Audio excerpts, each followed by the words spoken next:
سورت المزمل، بہت سے لوگ اس کو مزمل پڑھتے ہیں، تو یہ مزمل ہے، زا کے اوپر شد ہے، اور باب کون سا ہے؟ تفاعل، یعنی تزمل تھا اصل میں، اور اس سے متزمل تھا، اور تا زا میں زم ہو گئی تو مزمل ہو گیا۔ اس سورت کے 2 رکوع ہیں، اور پہلا رکوع بالاتفاق مکی ہے اور مکہ کے ابتدائی دور میں نازل ہوا۔ دوسرے کے بارے میں اختلاف رائے ہے، بعض کہتے ہیں کہ 1 سال کے بعد نازل ہوا، اور بعض کہتے ہیں کہ یہ مدینہ میں نازل ہوا۔ 20 آیات ہیں، 285 کلمات ہیں، 838 حروف ہیں۔ اس پارے کا چونکہ مرکزی مضمون دعوت اللہ ہے، تو اس صورت میں دعوت دینے والے کو جس اخلاق اور جس ہتھیار سے لیس ہونا چاہیے، اللہ کے ساتھ جیسا تعلق مطلوب ہے، اس کے بارے میں بات کی گئی ہے کہ داعی کی جو پرسنل خصوصیات ہیں، اس کی اپنی زندگی میں اس کا ذاتی رویہ اور اس کا علم اور اس کی عبادت اور اس کا تقوی اور جو اخلاق اس کے اندر ہونا چاہیے، اس کی یاد دہانی ہے اس میں، کیونکہ دعویٰ کا کام آسان کام نہیں، یہ ایک بھاری کام ہے، اور بھاری کام کے لیے ہمت بھی زیادہ چاہیے ہوتی ہے۔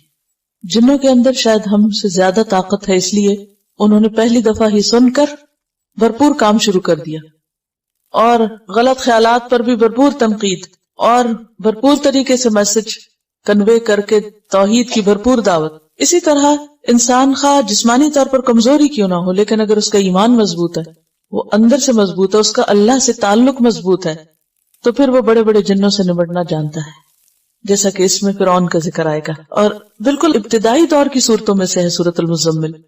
اب حیران ہو رہی تھی کہ شروع میں ہی اللہ سبحانہ وتعالیٰ نے فرعون کا ذکر کر دیا، کیونکہ نبی صلی اللہ علیہ وسلم کو مکہ میں ایسے ہی لوگوں سے واسطہ تھا، اور ہر ایک کے ایمان کے بقدر اس کا امتحان ہوتا ہے، امتحان بقدر ایمان، اور جتنا کسی کا ایمان مضبوط ہوگا اتنا ہی اس کا سخت امتحان ہوگا، اور جتنا اللہ سے تعلق مضبوط ہوگا اس میں کامیاب ہوگا۔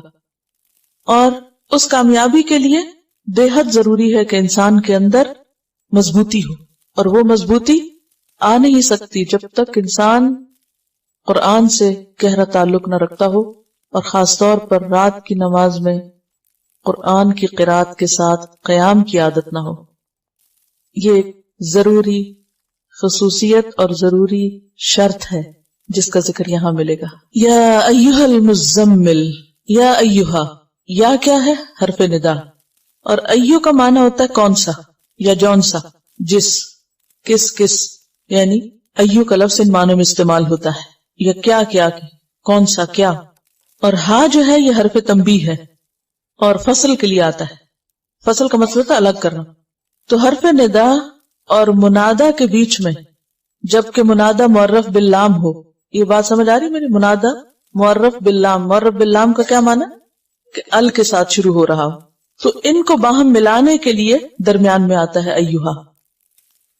یا ایھا، اے وہ جو، المزمل، مزمل تزمل سے، باب تفاعل، اور اصل میں تھا متزمل، متفاعل کے وزن پر، تا کو زا میں مدغم کر دیا گیا، اور روٹ اس کا کیا ہے؟ زا ما لا، زا میم لام، اور تزمل کا معنی ہوتا ہے اپنے اوپر چادر یا کوئی کپڑا لپیٹنا۔ خطاب ہے نبی صلی اللہ علیہ وسلم سے، یا ایھا المزمل، اے کپڑے میں لپٹنے والے، اے چادر یا کمبل لپیٹنے والے۔ آپ کو مزمل سے کیوں خطاب کیا گیا؟ اس کی ایک وجہ تو یہ بیان کی جاتی ہے کہ نبی صلی اللہ علیہ وسلم نے جب پہلی مرتبہ جبریل علیہ السلام کو دیکھا تو آپ کے اوپر ایک بہت دہشت تھی اور خوف تھا اور لرزہ طاری تھا۔ آپ گھر پہ تشریف لائے اور حضرت خدیجہ سے کہا، زملونی زملونی، مجھے کمبل اڑھا دو، کمبل اڑھا دو، یعنی ایک طرح سے پروٹیکشن کے لیے اور اپنے آپ کو سمیٹنے کے لیے۔ اور یہ تو چونکہ نقطہ آغاز تھا، اس کے بعد ابھی مزید آپ پر ذمہ داری ڈالی جانا تھی، لہذا آئندہ جب آپ کو پکارا گیا تو اس نام سے پکارا گیا، اے کپڑا لپیٹنے والے۔ اور عربوں میں دستور یہ ہوتا ہے کہ جب کسی کو خطاب کیا جاتا ہے تو اس کے حال کا ذکر کر کے اس کو بلایا جاتا ہے، اور یہ ایک محبت کا انداز ہوتا ہے۔ مثلا اس کی بہت سی مثالیں آپ کو ملے گی۔ ایک مرتبہ حضرت علی رضی اللہ تعالیٰ عنہ حضرت فاطمہ سے کچھ رنجیدہ ہو گئے، کچھ ناراضگی ہو گئی، تو گھر چھوڑ کے مسجد میں چلے گئے اور مسجد کے فرش پر لیٹے ہوئے تھے، تو آپ کے جسم کے اوپر مٹی لگ گئی. نبی صلی اللہ علیہ وسلم حضرت علی کو تلاش کر رہے تھے اور کرتے کرتے جب مسجد میں گئے تو کہا یا ابا تراب، اے مٹی والے، یعنی یا مٹی میں لپٹے ہوئے یا لتھڑے ہوئے اٹھو تم. اسی طرح حضرت ابو ہریرہ جو تھے ان کو بلیوں سے بہت پیار تھا تو ان کا نام ابو ہریرہ رکھ دیا گیا. اسی طرح کچھ اور بھی آپ کو ایسے نام ملیں گے یا کنیتیں ملیں گی کہ جو انسان کے حال کو یا اس کے شوق کو یا اس کے کام کو واضح کرتی ہیں. تو نبی صلی اللہ علیہ وسلم نے چونکہ پہلی وحی کے بعد کپڑا اوڑھ لیا تو وہ ایک اتنا پیار بھرا انداز تھا کہ اللہ سبحانہ وتعالیٰ نے اس کو یاد کرایا اور فرمایا یا ایھا المزمل، اے کپڑا لپیٹنے والے. اب کپڑا لپیٹنے کا وقت نہیں، اب کیا ہے؟ اب تو کام کا وقت ہے. آپ ڈرے نہیں، گھبرائے نہیں، یعنی ایک طرح سے تسلی دی جا رہی ہے، محبت سے خطاب کیا جا رہا ہے. یا ایھا المزمل، اے مزمل، قم اللیلہ، قم اٹھو، فعل امر ہے قیام سے، اور قیام کہتے ہیں بیٹھے یا لیٹے ہوئے آدمی کا اٹھ کھڑا ہونا یا چلتے چلتے کھڑے ہو جانا. یعنی کوئی بیٹھا ہوا ہے تو بیٹھنا چھوڑ کے اٹھ جائے، یا لیٹا ہوا تو اٹھ جائے، یا پھر چل رہا ہے تو کھڑا ہو جائے. ان سب کے لیے کیا آتا ہے؟ قیام. قم اللیل، رات کو کھڑے ہو جاؤ. اب اس کا یہ مطلب تو نہیں کہ آپ نیند چھوڑ کے تو کھڑے رہا کرو، یہ عام کھڑا ہونا مراد نہیں ہے. یہاں قیام سے مراد نماز ہے، قیام اللیل ہے. آپ نے پیچھے پڑھا کہ بعض اوقات نماز کے لیے لفظ قرآن آتا ہے، بعض اوقات تسبیح آتی ہے، بعض اوقات سجدے کا لفظ آتا ہے، تو جز بول کے کل مراد ہوتا ہے. اور یہاں پر قم، کھڑے ہو جاؤ سے مراد ایسے آئیڈیلی کھڑا ہونا نہیں بلکہ نماز میں کھڑے ہونا ہے. تو قم اللیل کا مطلب کیا ہوگا؟ اٹھو رات کے وقت اور اٹھ کر نماز پڑھو. اور اللیل سے مراد ساری رات ہے. لیکن اگلے حرف استثناء نے، حرف استثناء کون سا؟ اللہ نے واضح کر دیا کہ نہیں، پوری رات کا مراد نہیں ہے یہاں، بلکہ قلیلاً، تھوڑا، یعنی پوری سے کم، ساری نہیں. قم اللیل الا قلیلاً، رات کو قیام کرو یعنی نماز ادا کرو مگر تھوڑا. اب کتنا تھوڑا؟ نصفہ، اس کا آدھا، یعنی نصف اللیل، آدھی رات. او انقص منہ، یا کم کر لو اس میں سے بھی. کس میں سے؟ آدھی میں سے بھی. آدھی کا پھر کم کیا ہوگا؟ تہائی ہو جائے گا، 1/3 ہو جائے گا، ٹھیک ہے. یا پھر اس کا بھی کم کریں تو چوتھائی ہو جائے گا، یعنی نصف النصف کریں تو چوتھا حصہ رہ جائے گا. یعنی ایک کا آدھا کریں، ایک کے 2 حصے کریں تو کیا ہوگا؟ نصف کریں تو آدھا کہلائے گا، اور نصف کو نصف کر دے تو چوتھائی ہو جائے گا، کوارٹر ہو جائے گا. او انقص منہ قلیلاً، تھوڑا سا. تو اس کا مطلب یہ ہے کہ بالکل آدھا نہیں کرنا بلکہ اس میں سے کچھ ہی کم کرنا ہے، یعنی تہائی رات. او زد علیہ، یا اس پر زیادہ کر لو، یعنی نصف پر. تو نصف یا آدھا جو ہے، ہاف جو ہے، وہ کیا ہے؟ سٹینڈرڈ. کبھی آدھے سے کم کر لو یا اس سے بھی تھوڑا کم، یا آدھے سے کچھ زیادہ بھی کر لو. تو ڈیپینڈ کرتا ہے کہ جیسے بھی حالات ہیں. اب اس دور میں گھڑیاں تو تھی نہیں، کوئی الارم کلاک نہیں تھے، موبائل نہیں تھے، کوئی اور کمپیوٹر ایسا نہیں تھا کہ جس پر آپ الارم لگا لیں اور آپ کو جگا دے، تو آپ کو خود ہی اٹھنا ہے. اور پھر ایسی لائٹس بھی نہیں تھی کہ آپ اس میں کچھ دیکھ سکیں، اور وقت کا کوئی پیمانہ تھا ہی نہیں نا. ذرا آپ سوچیں، آج ذرا تصور کریں کسی ایسے دور کا کہ جہاں گھڑی نہ ہو. ہمارا تو سارا دن کس کے گرد گھومتا ہے؟ گھڑی کی سوئی کیا گھومتی ہے، اس سے زیادہ شاید ہم خود گھوم رہے ہوتے ہیں کاموں میں. اور ہر تھوڑی دیر بعد ہمیں وقت دیکھنے کی ضرورت ہوتی ہے کہ اچھا اب کہاں پہنچے ہم. لیکن اس دور میں کوئی گھڑی تھی ہی نہیں. اب کیسے پتا چلے آدھی رات ہو گئی؟ اب وہ ستاروں سے اندازہ لگاتے تھے. بعض اوقات یہ ہے کہ بادل ہوں تو وہ بھی نہیں پتا چلتا. آج کل بھی آپ دیکھیں بادل ہوں اور آپ گھڑی نہ دیکھیں تو آپ کی تو فجر بھی چلی جائے. تو اگرچہ اللہ سبحانہ وتعالیٰ نے ایک ایسا نظام انسان کے جسم کے اندر رکھا ہے کہ جسم کے اندر بھی ایک گھڑی ہے. اگر آپ اپنی عادتوں کے پابند ہوں تو وہ گھڑی آپ کو بھوک کا بھی بتا دیتی ہے کہ کھانے کا ٹائم ہو گیا. اگر آپ کی عادت درست ہو. یہ الگ بات ہے کہ کچھ لوگوں کی کوئی عادت نہیں ہوتی، ہر وقت کچھ کھاتے ہیں تو اس سے انہیں نہیں پتا چلتا اب کھانے کا ٹائم ہے یا نہیں. جیسے بچے آپ دیکھیں تو ان کے کھانے کے اوقات مقرر کرنا بہت مشکل ہوتا ہے کیونکہ ہر وقت کچھ کھاتے رہتے. اسی طرح سونے کے اوقات میں جن لوگوں کی کوئی ریگولیرٹی نہیں ہوتی، کبھی ساری رات جاگ رہے ہیں، کبھی کسی وقت سو رہے ہیں، کبھی کب سو رہے ہیں کب جاگ رہے ہیں، تو ان لوگوں کی زندگی میں پھر کوئی طریقہ نہیں ہوتا. لیکن جو لوگ اصولوں کے پابند ہوتے ہیں، فطرت پر ہوتے ہیں، وہ وقت پہ سوتے ہیں، وقت پہ جاگتے ہیں، تو ان کی ایک نیچرل گھڑیاں بھی بن جاتی ہیں. وہ اگر نہ بھی الارم لگائیں تو اس کے بغیر بھی اٹھ جاتے ہیں.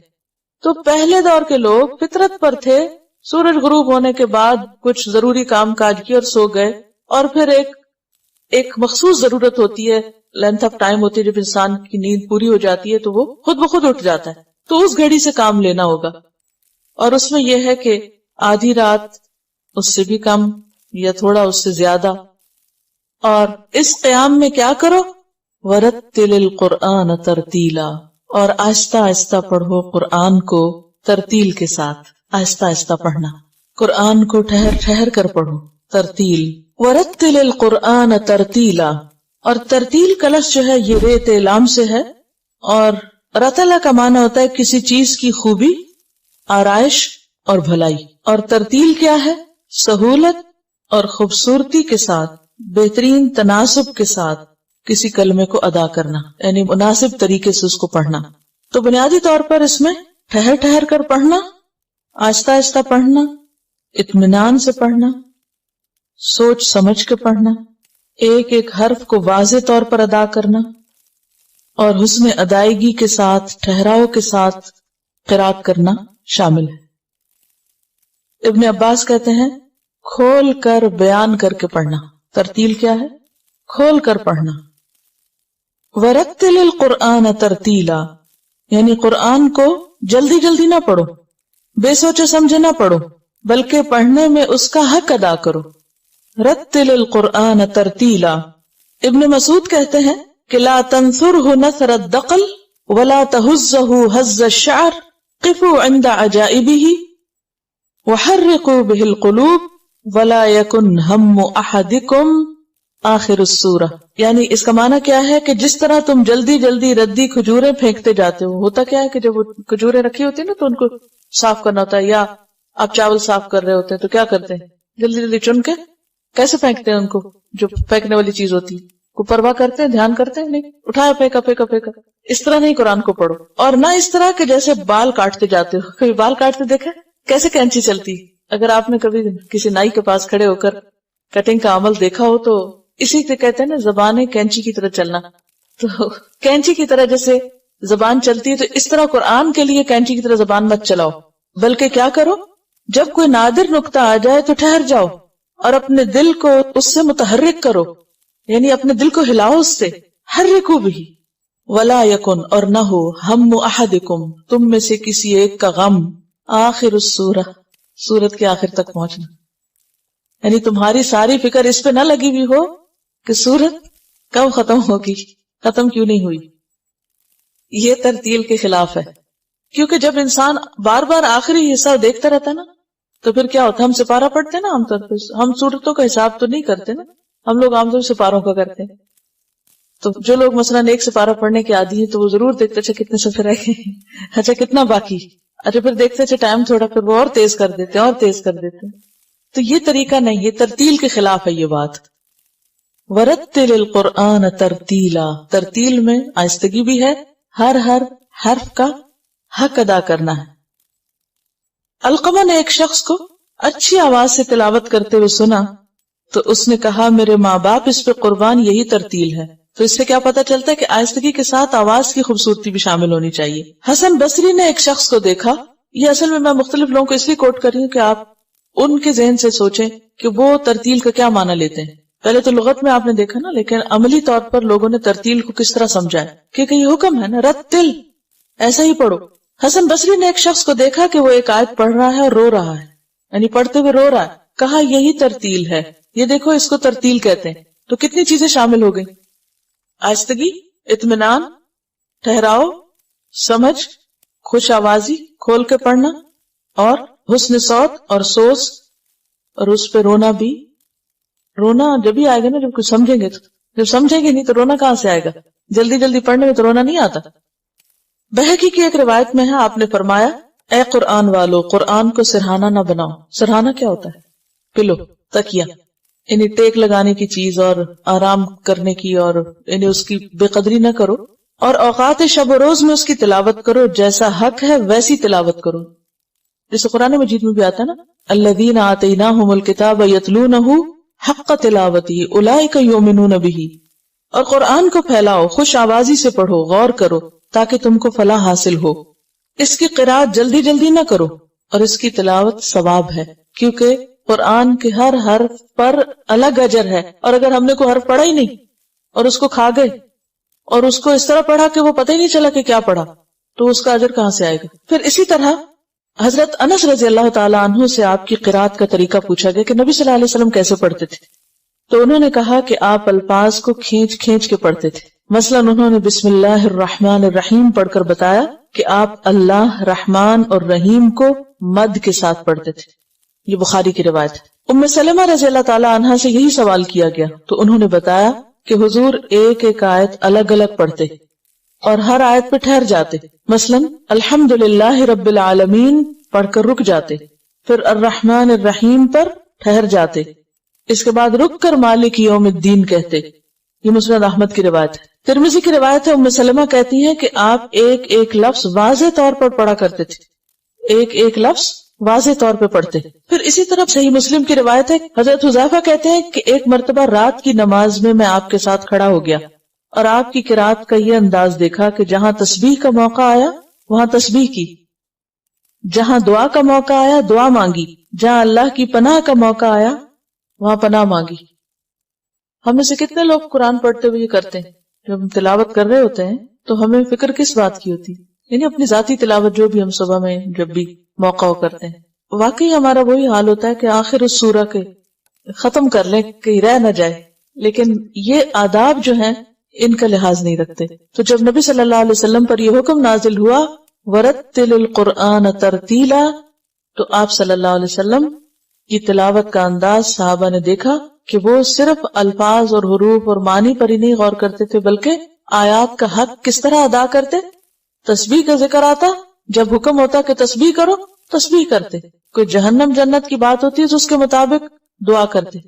تو یہ تھی آپ کی ترتیل. آپ کو یہ بھی پتہ چلا ہوگا کہ تجوید کس کو کہتے ہیں، کیونکہ ترتیل اور تجوید میں ایک ربط ہے نا. یہ اللہ کی ہمارے ساتھ بھلائی اور خیر خواہی ہے کہ یہ جو کچھ ہم پڑھ رہے ہیں یہ آپ کی حسن نیت ہے کہ واقعی آپ سنجیدگی سے اس کو سمجھنا چاہتے ہیں، تو اللہ تعالیٰ اسباب بھی ایسی پیدا کر دیتا ہے، ان چیزوں کو خود بخود جوڑ دیتا ہے، اور وہ ایک چیز کے بعد دوسری جب آتی ہے تو وہ اس کو ری انفورس کرتی اور زیادہ بہتر طور پر سمجھ میں آتی. تو یہ جو ترتیل ہے اور تجوید ہے اس کا اہتمام بہت ضروری ہے. قرآن قیامت تک کے لیے ایک معجزہ ہے، معجزہ خالدہ اس کو کہتے ہیں. زندہ کتاب ہے اور ہر روز کچھ نہ کچھ رہنمائی اس دن کے مسائل کے اعتبار سے ہوتی ہے. تو دہرا دیتی ہوں کہ رتلا کا معنی ہوتا ہے ترتیب سے ہونا، اور قرآن کو ٹھہر کر عمدہ طریقے سے پڑھنا. اور اگر عام باتوں کے لیے لفظ استعمال ہو تو ٹھہر ٹھہر کے اچھی طرح بولنا. اور خاص طور پر معلم کے لیے بہت ضروری ہے کہ جب وہ پڑھائے یا کچھ سکھائے تو بولنے کی رفتار کو لوگوں کی سمجھنے کی رفتار سے قریب رکھے، بہت تیز نہ بولے. تو یہ ترتیل کا لفظ قرآن مجید کے لیے تو ہے ہی، لیکن قرآن مجید کی تفسیر کرتے وقت یا تعلیم دیتے وقت بھی اس کا لحاظ رکھنا چاہیے اور اس پر عمل کرنا چاہیے. اور رتل کہتے ہیں عمدہ گفتگو کو. اور عمدہ گفتگو کون سی ہوتی ہے؟ جو دوسرے کی سمجھ میں آئے. نبی صلی اللہ علیہ وسلم کا طریقہ کیا تھا؟ صحابہ کرام کیا کہتے ہیں کہ ہم آپ کے منہ سے نکلنے والے الفاظ گن سکتے تھے، یعنی وہ الگ الگ ہوتے اور ہم ان کو گن سکتے تھے. اور یہی وجہ ہے کہ آپ صلی اللہ علیہ وسلم کی باتیں بھی محفوظ کر لی گئی، ورنہ احادیث کو جمع کرنا، روایت کرنا کتنا مشکل ہوتا. تو کلام رتل کہتے ہیں عربی میں خوبصورت کلام کو، آراستہ، خوبی والا. اور اس خوبی کے لیے پھر پڑھتے وقت آواز کا زیر و بم جو ہے اس کا بھی لحاظ رکھنا چاہیے. جہاں لمبا کرنا ہو وہاں لمبا کیا جائے، جہاں شد ہو اس کو اسی طور پہ پڑھا جائے، جہاں اخفاء اظہار ہو تو ان چیزوں کو بھی ملحوظ خاطر رکھا جائے. اور تجوید کا لفظ جو ہے وہ تھوڑا سا اس سے مختلف ہے. جیم واو دال اس کا مادہ ہے، اور جودہ کا معنی ہوتا ہے حروف کو ستھرا کرنا، کھرا کرنا، عمدہ کرنا، سنوارنا. اور مراد اس سے کیا ہے؟ تجوید سے قرآن مجید کی تلاوت اس طرح کرنا کہ الفاظ اور کلمات گھٹاؤ بڑھاؤ تبدیلی اور اعراب کی غلطی سے پاک ہو. یعنی تجوید میں لازم چیز ہے کہ اعراب کی غلطی نہ ہو، زبر کو زیر کو پیش نہیں پڑا جائے. مسلمانوں کے لیے جس طرح قرآن مجید کے معانی سیکھنا، سمجھنا اور عمل کرنا لازم ہے، ایک فریضہ ہے ان پر، اسی طرح قرآن مجید کے الفاظ کا صحیح ادا کرنا بھی فریضہ ہے، اور اس کے حروف کو صحیح طور پر پڑھنا اور ایک ایک حرف کا حق ادا کرنا انتہائی ضروری ہے. جہاں نبی صلی اللہ علیہ وسلم کو حکم دیا گیا رتل القرآن ترتیلا، وہاں اللہ تعالیٰ نے اس کی نسبت اپنی طرف بھی کی ہے. سورۃ الفرقان آیت 32 میں آتا ہے وَرَتَّلْنَاهُ تَرْتِيلًا، کہ خود اللہ سبحانہ وتعالیٰ نے اس کو اسی طرح پڑھا ہے، ہم نے اسے ٹھہر ٹھہر کر ہی پڑھ کر سنایا ہے. ایک اور جگہ پر سورۃ بنی اسرائیل میں آتا ہے وَقُرْآنًا فَرَقْنَاهُ لِتَقْرَأَهُ عَلَى النَّاسِ عَلَى مُكْثٍ، کہ ہم نے قرآن کو تھوڑا تھوڑا کر کے اس لیے اتارا ہے تاکہ آپ اسے مہلت کے ساتھ لوگوں کو سنائیں، اور ہم نے خود بھی اس کو آہستہ آہستہ اتارا ہے، تدریج کے ساتھ اتارا ہے. اور ترتیل کیا ہے؟ حضرت علی رضی اللہ تعالی عنہ سے جب ترتیل کے معنی پوچھے گئے تو آپ نے فرمایا الترتیل ہوا تجوید الحروف ومعرفت الوقوف. حضرت علی نے کیا ڈیفینیشن کی ہے ترتیل کی؟ تجوید الحروف معرفت الوقوف. اگر یاد کر لیں زبانی تو بہت ہی اچھا ہے. تجوید الحروف یعنی حروف کو نکھار کے صاف ستھرا کر کے پڑھنا، کھرا کر کے پڑھنا. ومعرفت الوقوف، اور یہ جاننا کہ رکنا کہاں ہے، کہاں رکنا ہے کہاں نہیں رکنا. یہ کیوں اتنا ضروری ہے کہ پتا ہو کہ کہاں رکنا اور کہاں نہیں؟ جب یہ کہا نا ٹھہر ٹھہر کے، تو یہ نہیں کہ ہر بات پہ ٹھہر جاؤ اور ہر موقع پہ موقع ٹھہرتے جاؤ. یعنی جہاں ٹھہرنا چاہیے، جہاں بات مکمل ہو وہیں ٹھہرو. یہ ایک فن بھی ہے. فن سے مراد انجوائمنٹ نہیں ہے، مراد اس سے اردو والا فن، یعنی ایک سکل ہے اور ایک مہارت کی چیز ہے جس کے لیے انسان کو باقاعدہ کوشش اور محنت کرنی پڑتی. کوئی بھی ماں کے پیٹ سے یہ فن لے کے نہیں آتا. یعنی کسی کو بھی کوئی یہ نہیں کہہ سکتا گاڈ گفٹڈ اور خود ہی آ گیا. سب کو اس پہ محنت کرنی پڑتی، اور سب کے لیے لازم ہے کہ وہ اس کے لیے کوشش کرے اور اس میں مہارت حاصل کرے. یعنی یہ ایک سکل ہے، مہارت ہے، اور کسی بھی سکل کو حاصل کرنے کے لیے کیا کرنا پڑتا ہے؟ پریکٹس، کوشش، محنت، اور بار بار.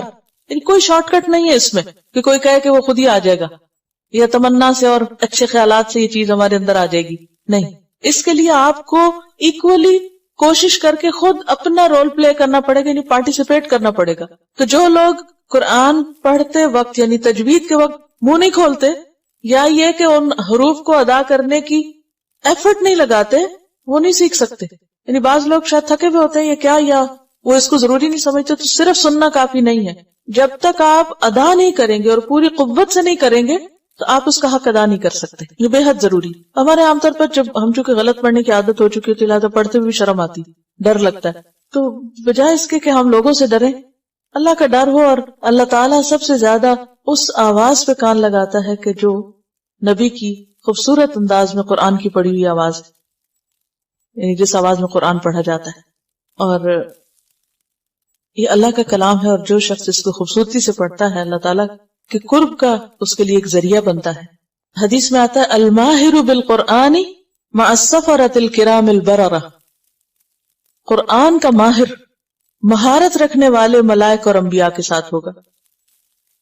نبی صلی اللہ علیہ وسلم نے فرمایا زینوا القرآن باصواتکم، قرآن کو اپنی آوازوں سے زینت دو. ایک اور جگہ پر فرمایا من لم یتغن بالقرآن فلیس منا، جس نے قرآن خوش آوازی کے ساتھ نہ پڑھا وہ ہم میں سے نہیں.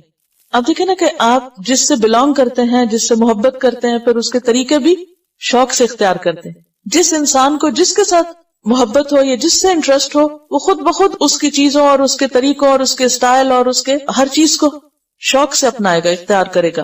اور وہ حدیث بھی کہ اللہ تعالیٰ کسی آواز پہ اس طرح کان نہیں لگاتے جتنا کہ نبی کی آواز پر، جب وہ با آواز بلند خوش الہانی کے ساتھ قرآن پڑھتے ہیں. حضرت عبداللہ بن عمر سے روایت ہے نبی صلی اللہ علیہ وسلم نے فرمایا قیامت کے دن صاحب قرآن سے کہا جائے گا قرآن پڑھتا جا، اقرأ ورتقی، اور چڑھتا جا، ترقی کرتا جا، یعنی جنت کے درجوں پہ اوپر سے اوپر جا.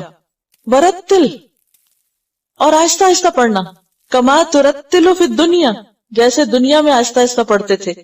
فإن منزلک عند آخر آیت تقرأها، تو تمہاری منزل وہ آخری آیت ہوگی جہاں تک تم پڑھو گے. اب اگر کوئی شخص تیز تیز پڑھتا ہے تو وہاں بھی جلدی جلدی پڑھ کے تو جلدی اس کی منزل آ جائے گی، اور جو آہستہ آہستہ پڑھتا ہے اس کے درجوں کی بلندی بھی اتنی زیادہ ہوگی. یہاں حفظ کی بات نہیں لکھی ہوئی، یہاں لکھا ہوا ہے صاحب قرآن سے کہا جائے گا اقرا، پڑھو. اور اقرا جو ہے دونوں طرح سے پڑھا جا سکتا ہے، زبانی بھی اور دیکھ کے بھی. اصل چیز جو ہے وہ ماہر ہونا ہے اس کا، اور obviously حفظ جو ہے وہ نمبر 1 ہی آ جاتا ہے مہارت کے لیے. لیکن اگر وہ موقع چلا بھی گیا ہے تو بھی امید کی جا سکتی ہے اس کو صحیح انداز میں پڑھ کر. حدیث میں حفظ کا لفظ نہیں آتا، بس صاحب قرآن کا آتا ہے، یعنی جس کا بھی قرآن کے ساتھ تعلق ہے. اصل میں اسی وجہ سے ہمارے ہاں ساری کوشش اور ایفرٹ جو ہے نا قرآن کی مہارت حاصل کرنے کی، وہ صرف حفظ کے ساتھ مخصوص کر دی گئی ہے. اسی لیے ماں باپ بچوں کو اگر قرآن سکھانے کا سوچتے بھی ہیں تو صرف حفظ کا سوچتے ہیں. ترجمے سے پڑھنا، پڑھانا، سمجھانا، سمجھنا، اس پہ غور و فکر وہ نہیں، دھیان میں بھی نہیں آتا. جبکہ صحابہ کرام تو ایک ایک آیت کے اوپر، حالانکہ وہ ان کی زبان میں اتر رہی تھی، پھر بھی غور و فکر کیا کرتے تھے. تو اصل میں یہ ہے کہ ہر زبان کا ایک لب و لہجہ ہوتا ہے اور ہر قوم کا اپنا ایک بولنے کا انداز ہوتا ہے. تو قرآن جس لہجے میں اترا ہے، جس زبان میں اترا ہے، اسی زبان اور لہجے میں پڑھنا ضروری ہے. ٹھیک ہے ہر انسان کا پھر وہ لہجہ پلٹنا مشکل ہوتا ہے، لیکن اگر بچپن میں کوشش کی جائے تو عربی لہجہ اختیار کرنا بھی مشکل نہیں. مگر انسان بڑے ہو کے بھی جتنی کوشش کرے کر سکتا ہے. پھر اصل چیز کوشش ہے، کوشش کے باوجود کوئی نہ کر سکے تو بھی دگنا اجر ہے. اصل میں بات یہ ہے کہ جب ہم حروف کو صحیح طور پہ ادا نہیں کرتے تو معنی بدل جاتے ہیں. یعنی اگر آپ سین اور صاد کو درست نہیں ادا کرتے یا ضاد اور زا کو نہیں، اب مثلا ضربہ کا معنی ہوتا ہے مارنا، اور ضربہ زا کے ساتھ پڑھے تو معنی ہوتا ہے مویشیوں کو باڑے میں بند کرنا. بالکل ہی معنی الٹ جاتا ہے. تو ابن الجزری کہتے ہیں کہ تجوید کے ساتھ تلاوت ضروری اور لازم ہے. جو شخص تجوید سے قرآن نہ پڑھے وہ گناہگار ہوگا. یہ عربی میں ان کا شعر ہے، والأخذ بالتجوید حتم لازم من لم یجود القرآن آثم لأنه به الإلہ انزلا، کیونکہ اسی کے ساتھ اللہ نے اس کو اتارا تھا.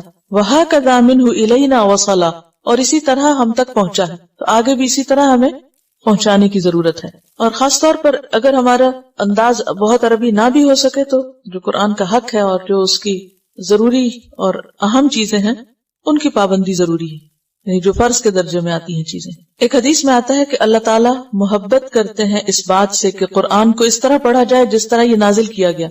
تو یہ کیسے پتہ چلے گا کہ ہم اس طرح پڑھ رہے ہیں؟ حضرت عائشہ کہتی ہیں نبی صلی اللہ علیہ وسلم قرآن کو آہستہ آہستہ اور الفاظ کو علیحدہ علیحدہ کر کے تلاوت کرتے تھے. اور پھر حضرت انس کی بات حضرت ام سلمہ کی آپ نے سنی. آپ نے وارن بھی کیا کہ قرآن کو عربوں کے لب و لہجے کے مطابق پڑھو، اہل فسق اور کبائر کے لہجے کی طرح نہ پڑھو، یعنی فاسقوں کے لہجے کی طرح نہ پڑھو. اور ایک اور چیز یہ ہے کہ جہاں اس کے پڑھنے میں آواز خوبصورت ہونی چاہیے، اہتمام سارے ہونے چاہیے، وہاں اپنے آپ پر بھی تھوڑی سی توجہ دینی چاہیے کہ پڑھتے وقت ایسی حرکتیں ہم نہ کریں کہ جس سے قرآن کے ادب میں خلل آئے. مثلا بہت زیادہ ماتھے پہ بل لے آنا یا پلکیں جھپکنا یا بہت گلا پھاڑ کے پڑھنا یا اس طرح کی جو شکلیں بنانا کہ جس سے انسان ان نیچرل سین ایک دکھائے، تو یہ بھی پسندیدہ نہیں. یعنی پڑھتے وقت خود بھی نیچرل رہے، ریلیکس ہو کر پڑھیں، منہ کو ٹیڑھا کر کے اور بہت گرجدار آواز میں، یا ان نیچرل نہیں ہو، یعنی بی نیچرل. بہت زیادہ خوبصورتی کس سے آتی ہے؟ جب آپ نیچرل رہتے ہیں، جو آپ ہیں وہی ہوتے ہیں. جب ہم اوپر ایک پریٹینڈ کرنے لگتے ہیں نا اور ایک خول چڑھا کے بولنے لگتے ہیں تو اس سے وہ خوبصورتی ختم ہو جاتی ہے. کیونکہ اللہ تعالیٰ نے ہمیں اس چیز کا تو مکلف نہیں کیا جو ہمارے بس میں ہی نہیں. اگر ہماری آواز یا ہمارا لہجہ بالکل ویسا نہیں تو اب ہم اس کو آرٹیفیشل نہ کر لیں، کوشش کر کے نیچرل رہنے دیں. وَرَتِّلِ الْقُرْآنَ تَرْتِيلًا، اور قرآن کو ترتیل کے ساتھ پڑھو. اِنَّا، بے شک ہم، یعنی اللہ سبحانہ وتعالیٰ کی طرف اس کا نسبت ہے. سنلقی، ان قریب ہم ڈالیں گے، علیکا، آپ پر، یعنی محمد صلی اللہ علیہ وسلم پر. کیا ڈالیں گے؟ قولاً، ایک بات. اب یہ کیا بات ہے؟ بعض نے اس سے مراد قرآن لیا ہے، اس سے مراد قرآن ہے. بعض نے کہا کہ اس سے مراد نبوت کی ذمہ داری ہے، لیکن اصل بات یہ ہے کہ یہ قرآن ہی ہے. انا سنلقی علیک قولا ثقیلا، ہم آپ پر بہت وزنی بات ڈالنے والے ہیں. ثقیل، ثقل، ثقیل کس کو کہتے ہیں؟ بھاری کو، بوجھل.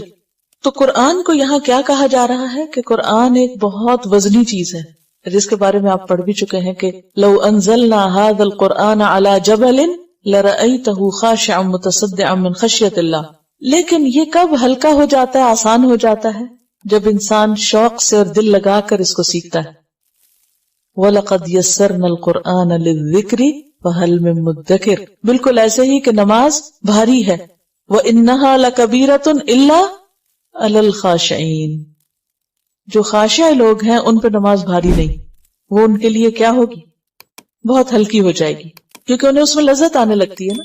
تو جس کو قرآن پڑھ کر لطف آنے لگتا ہے، جو اس کا ٹیسٹ ڈیولپ کر لیتا ہے، قرآن پھر اس کو بھاری نہیں لگتا، اس کو بوجھل نہیں لگتا، وہ بور نہیں ہوتا اس سے، وہ تھکتا نہیں، وہ اس کے لیے قولاً ثقیلا نہیں رہتا. یعنی اپنے اصل کے اعتبار سے قرآن واقعی بہت بھاری چیز ہے اور بہت غضب کی چیز ہے، لیکن جب انسان اس سے مانوس ہو جاتا ہے، اس کو سمجھنے لگتا ہے اور اس کے ساتھ سہولت سے اس کو پڑھنے لگتا ہے، تو پھر یہی چیز اس کے لیے دل کی بہار بن جاتی ہے. ان تجعل القرآن ربیع قلبی ونور بصری وجلاء حزنی وذہاب ہمی وغمی. تو پھر یہ قرآن انسان کے لیے بوجھ نہیں رہتا، اس کو اپنے لیے ایک مصیبت نہیں سمجھتا. انا سنلقی علیک قولا ثقیلا. اور اگر دیکھا جائے تو وہی اترنے کے اعتبار سے بھی یہ بہت ثقیل تھا، یعنی اس کا اترنا جو تھا وہ بھاری تھا. اس میں آپ نے وہ حضرت زید بن ثابت کی روایت پہلے بھی کبھی سنی ہوگی کہ آپ صلی اللہ علیہ وسلم ان کے پاس بیٹھے ہوئے تھے اور آپ کا یہ جو زانو یا گھٹنا تھا وہ ان کے گھٹنے پر تھا. بعض اوقات ہوتا ہے جگہ تنگ ہوتی ہے تو دو لوگ پاس پاس بیٹھے ہوئے ہیں تو ایک کا گھٹنا دوسرے کے اوپر آ جاتا ہے، تو آپ اسی طرح بیٹھے ہوئے تھے کہ وہی نازل ہونے لگی. حضرت زید کہتے کہ مجھے لگتا تھا کہ آپ کے گھٹنے کے بوجھ سے میرا گھٹنا ٹوٹ جائے گا، آپ کے زانوں کے بوجھ سے میرے زانوں ٹوٹ جائے گی، میری ٹانگ ٹوٹ جائے گی. حضرت عائشہ فرماتی ہے کہ سخت سردی کے موسم میں وہی جب نازل ہونے لگتی تو آپ کے چہرے سے پسینے کی لڑیاں بہنے لگتی تھی. ایک اور روایت میں آتا ہے، حضرت عائشہ کی روایت ہے کہ جب وہی نازل ہوتی اور آپ اونٹنی پر ہوتے تو اونٹنی موو نہیں کر سکتی تھی، اس کا سینہ زمین سے لگ جاتا، یوں لگتا تھا جیسے ٹوٹ جائے گی کمر اس کی.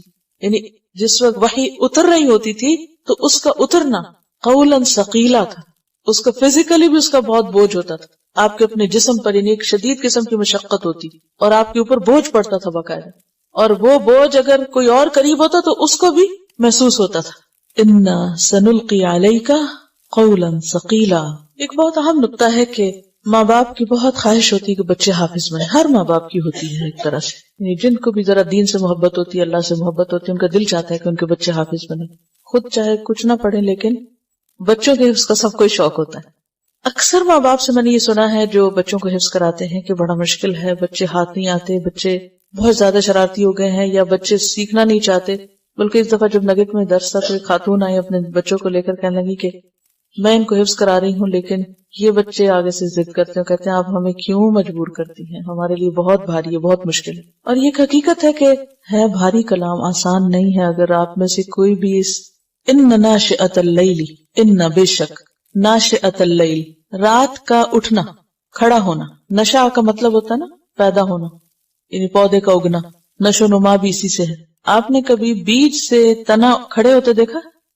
یوں لگتا ہے نا جیسے جھکی ہوئی چیز سیدھی کھڑی ہو گئی، یوں لگتا ہے جیسے کوئی سویا ہوا تھا اٹھ کھڑا ہوا. یعنی بیج سے جب پودا بن کے نکل رہا ہوتا ہے نا تو پہلے وہ ایسے جھکا ہوا ہوتا ہے، پھر وہ سیدھا کھڑا ہو جاتا ہے، جیسے کوئی سوئی ہوئی چیز باقاعدہ لگتا ہے کہ سوئی ہوئی چیز جاگی ہے. جب انسان سو کر اٹھتا ہے تو وہ بھی پہلے یعنی آدھا اٹھتا ہے، پھر اٹھتا اٹھتا کھڑا ہوتا ہے، بیٹھتا ہے پہلے.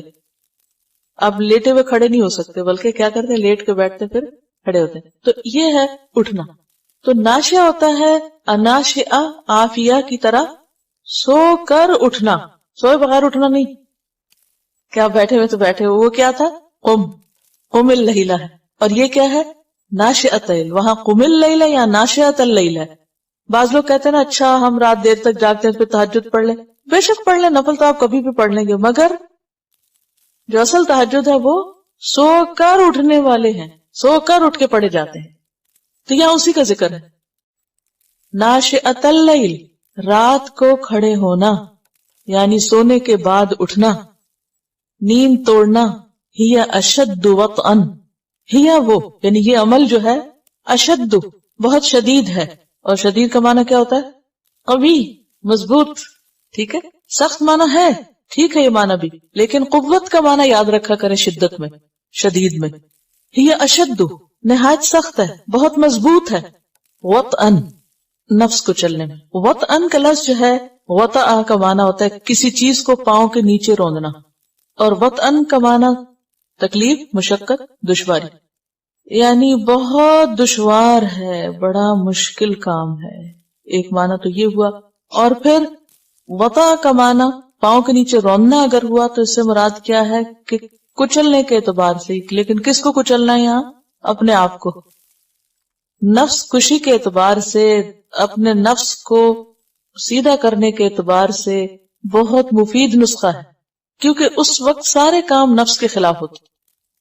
سب سے پہلے تو اٹھنا، آنکھیں کھولنا، اور پھر گرم بستر چھوڑنا، پھر وضو کرنا، اور پھر قیام کرنا. کہاں لیٹے ہوئے تھے اور اب آپ کھڑے ہیں.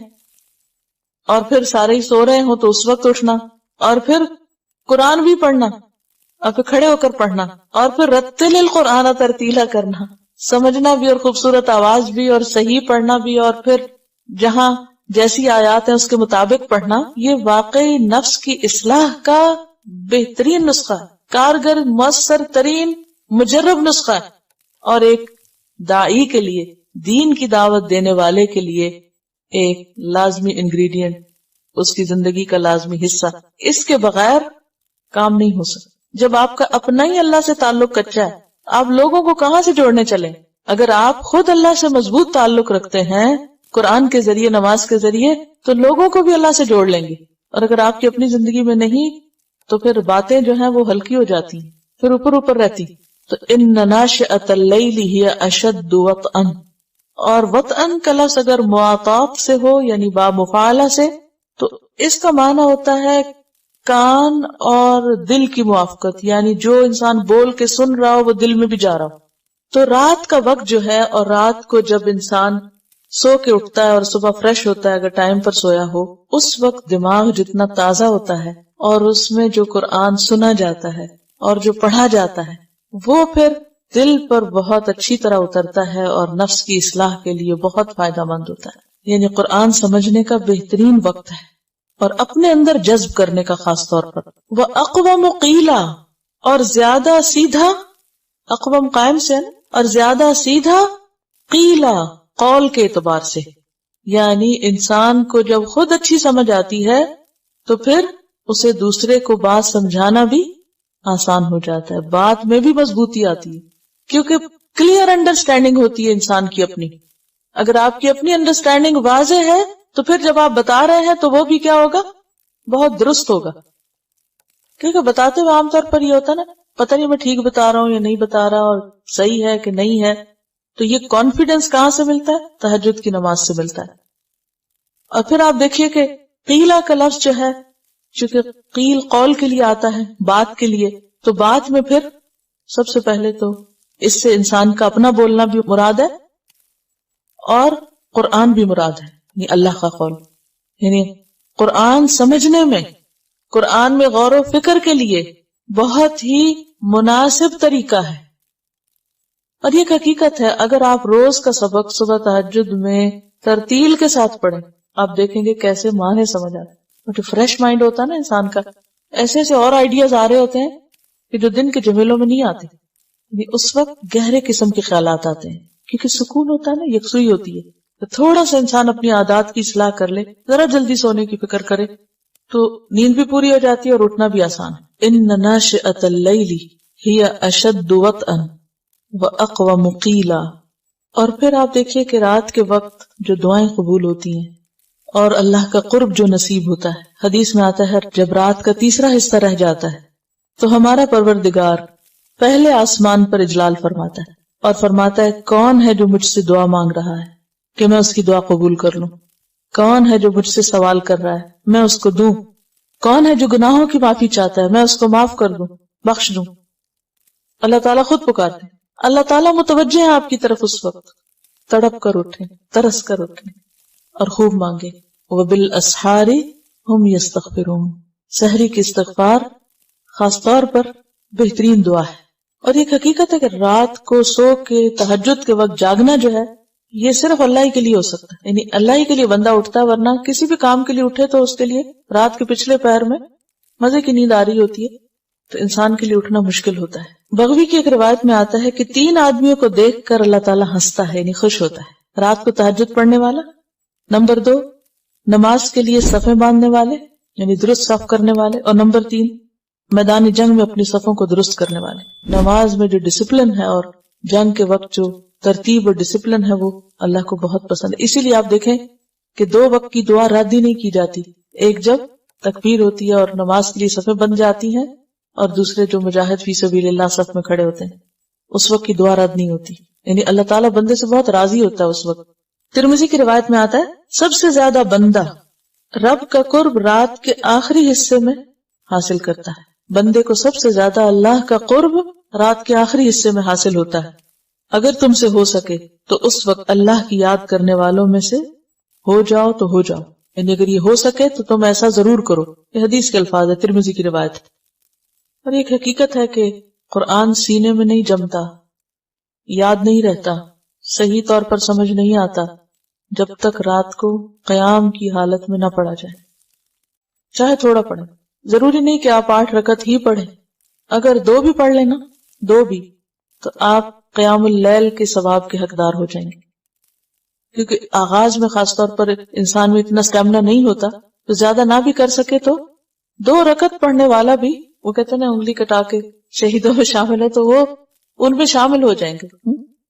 ان ناشئۃ اللیل ہی اشد وطئا واقوم قیلا ان لک فی النہار سبحا طویلا، ان لک بے شک آپ کے لیے، فی النہار دن کے اوقات میں، سبحا مشغولیت ہے، مصروفیت ہے، طویلا طویل لمبے چوڑے کام ہیں، بہت سے کام ہیں، ان کاموں میں پھر قرآن پہ غور و فکر کرنا مشکل ہے، تو اس کے لیے رات کا وقت زیادہ مناسب ہے۔ یہ جو سبح کا لفظ ہے نا، سبح کہتے ہیں پرندے کا ہوا میں تیرنا یا مچھلی کا پانی میں تیرنا، اور پانی اور ہوا کی تیزی سے گزرنے کے لیے بھی آتا ہے۔ فرس سابح کہتے ہیں تیز رفتار گھوڑا، میں نے شعر ایک دفعہ آپ کو سنایا تھا، اعز مکان فی الدنا سرج سابح، یاد سب سے عزت والی جگہ، اعز مکان فی الدنا دنیا میں، سرج سابح تیز رفتار گھوڑے کی کاٹھی ہے یا اس کے اوپر بیٹھنا ہے، یعنی سب سے بیسٹ سیٹ وہ سیٹ کیوں کہا گئی کہ سب سے عزت والی جگہ ہے وہ۔ جہاد فی سبیل اللہ کے لیے اس دور میں گھوڑے استعمال ہوتے تھے، یعنی اللہ کے راستے میں نکلنے کے لیے، اور آج آپ کے لیے آپ کی کرسی جس پر آپ بیٹھ کے پڑھتے ہیں اللہ کا کلام، یہ بھی اعز مکان فی الدنیا ہے، ہر ایک کے لیے اس کے حالات کی مناسبت سے۔ اور اصل میں بات یہ ہے کہ جن جگہوں پر جس مقام پر بیٹھ کر کوئی اللہ کا ذکر کرتا ہے اور ان جگہوں کو اللہ کے ذکر کے لیے خاص کر لیا جاتا ہے، جیسے مساجد ہیں، کل ان کے بارے میں پڑھا، تو ان جگہوں کی بھی اور ان چیزوں کی بھی اپنی ایک ویلیو ہو جاتی ہے، ان کے ساتھ بھی ایک خاص قسم کی اٹیچمنٹ ہو جاتی ہے۔ اور اس شعر کا دوسرا حصہ ہے وہ خیر جلیس فی الزمان کتاب، اور بہترین دوست زمانے میں کتاب ہے، یعنی ایک طرف اللہ کے راستے میں نکلنا اور دوسری طرف علم حاصل کرنا۔ ان لک فی النہار سبحا طویلا، آپ کے لیے دن میں طویل مشغولیت ہے، اور اگر سبحن کو تسبیح کے معنی میں لے تو مراد یہ ہے کہ دن میں طویل اوقات میں آپ تسبیح کر سکتے ہیں، یعنی ذکر تسبیح پڑھنا جو ہے یا تسبیح کرنا وہ تو دن میں بھی ہو سکتا ہے، لیکن رات کے لیے کون سی عبادت بہترین ہے؟ قرآن کی تلاوت، قرآن پڑھنا۔ تسبیح تو آپ چلتے پھرتے اٹھتے بیٹھتے کسی وقت بھی کر سکتے ہیں۔ وَاذْكُرِ اسْمَ رَبِّكَ، اور ذکر کرو اپنے رب کا نام، یاد کرو اپنے رب کا نام، یعنی ذکر کرتے رہو۔ وَتَبَتَّلْ إِلَيْهِ تَبْتِيلًا، اور منقطع ہو جاؤ اس کی طرف، سب سے کٹ کر منقطع ہونا، سب سے منقطع ہو کر اس سے تعلق قائم کر لو، اس کی طرف مائل ہو جاؤ۔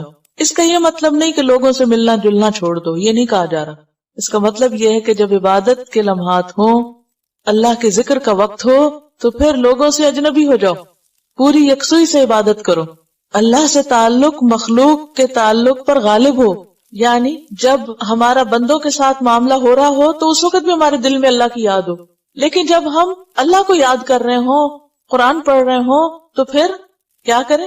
دنیا کی باتیں اور یادیں ایک طرف رکھ دیں. ہم میں سے کتنے جو یہ کر سکتے کہ رات کو نماز پڑھتے وقت دنیا کی باتیں نہ سوچیں. یہ ہے تبتل الیہ تبتیلا. یا یہ نہیں کہا گیا کہ آپ دنیا چھوڑ دیں، تارک دنیا فقیر بن جائیں اور نہ شادی کریں اور نہ ہی دنیا کا کوئی کام نہیں ہو. تو حدیث میں واضح طور پر آتا ہے ان لنفسک علیک حق، ان لاہلک علیک حق، وان لضیفک علیک حق.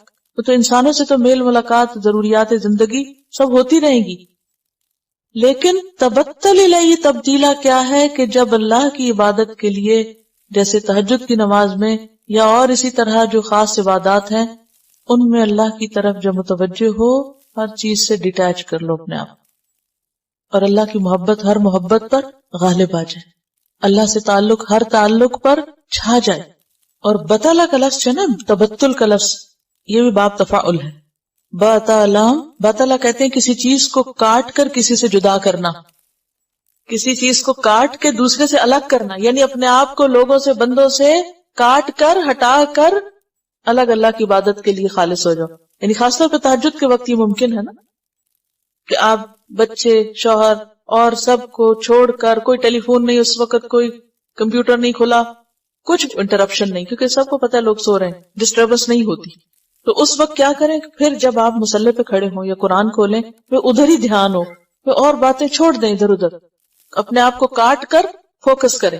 یعنی یہ انتہائی ضروری ہے کہ انسان کی زندگی میں اس کے اپنے لیے اور اپنے اور اللہ کے بیچ میں ایسے اوقات اور لمحات ہو کہ جب کوئی اور تیسرا نہ ہو وہاں. یہ بہت ضروری ہے، کیونکہ اسی سے آپ کو قوت ملتی ہے، اسی سے آپ کو اللہ کے ساتھ ایک مضبوط تعلق ملتا ہے. اور اگر اس وقت بھی اور باتیں آپ سوچ رہے ہیں تو پھر آپ کہیں بھی یکسو نہیں ہو سکتے. اور پھر کہوں گی جدید ریسرچ کے مطابق، معلوم نہیں صحیح ہے یا غلط ہے، لیکن ریسنٹلی پھر میں نے پڑھا ہے کہ خواتین کا جو دماغ وہ ملٹی ڈائمینشنل ہوتا ہے، وہ ایک جگہ پر فوکس نہیں کر سکتا، وہ ایک وقت میں بیک وقت کئی باتیں اس کے اندر چل رہی ہوتی ہیں.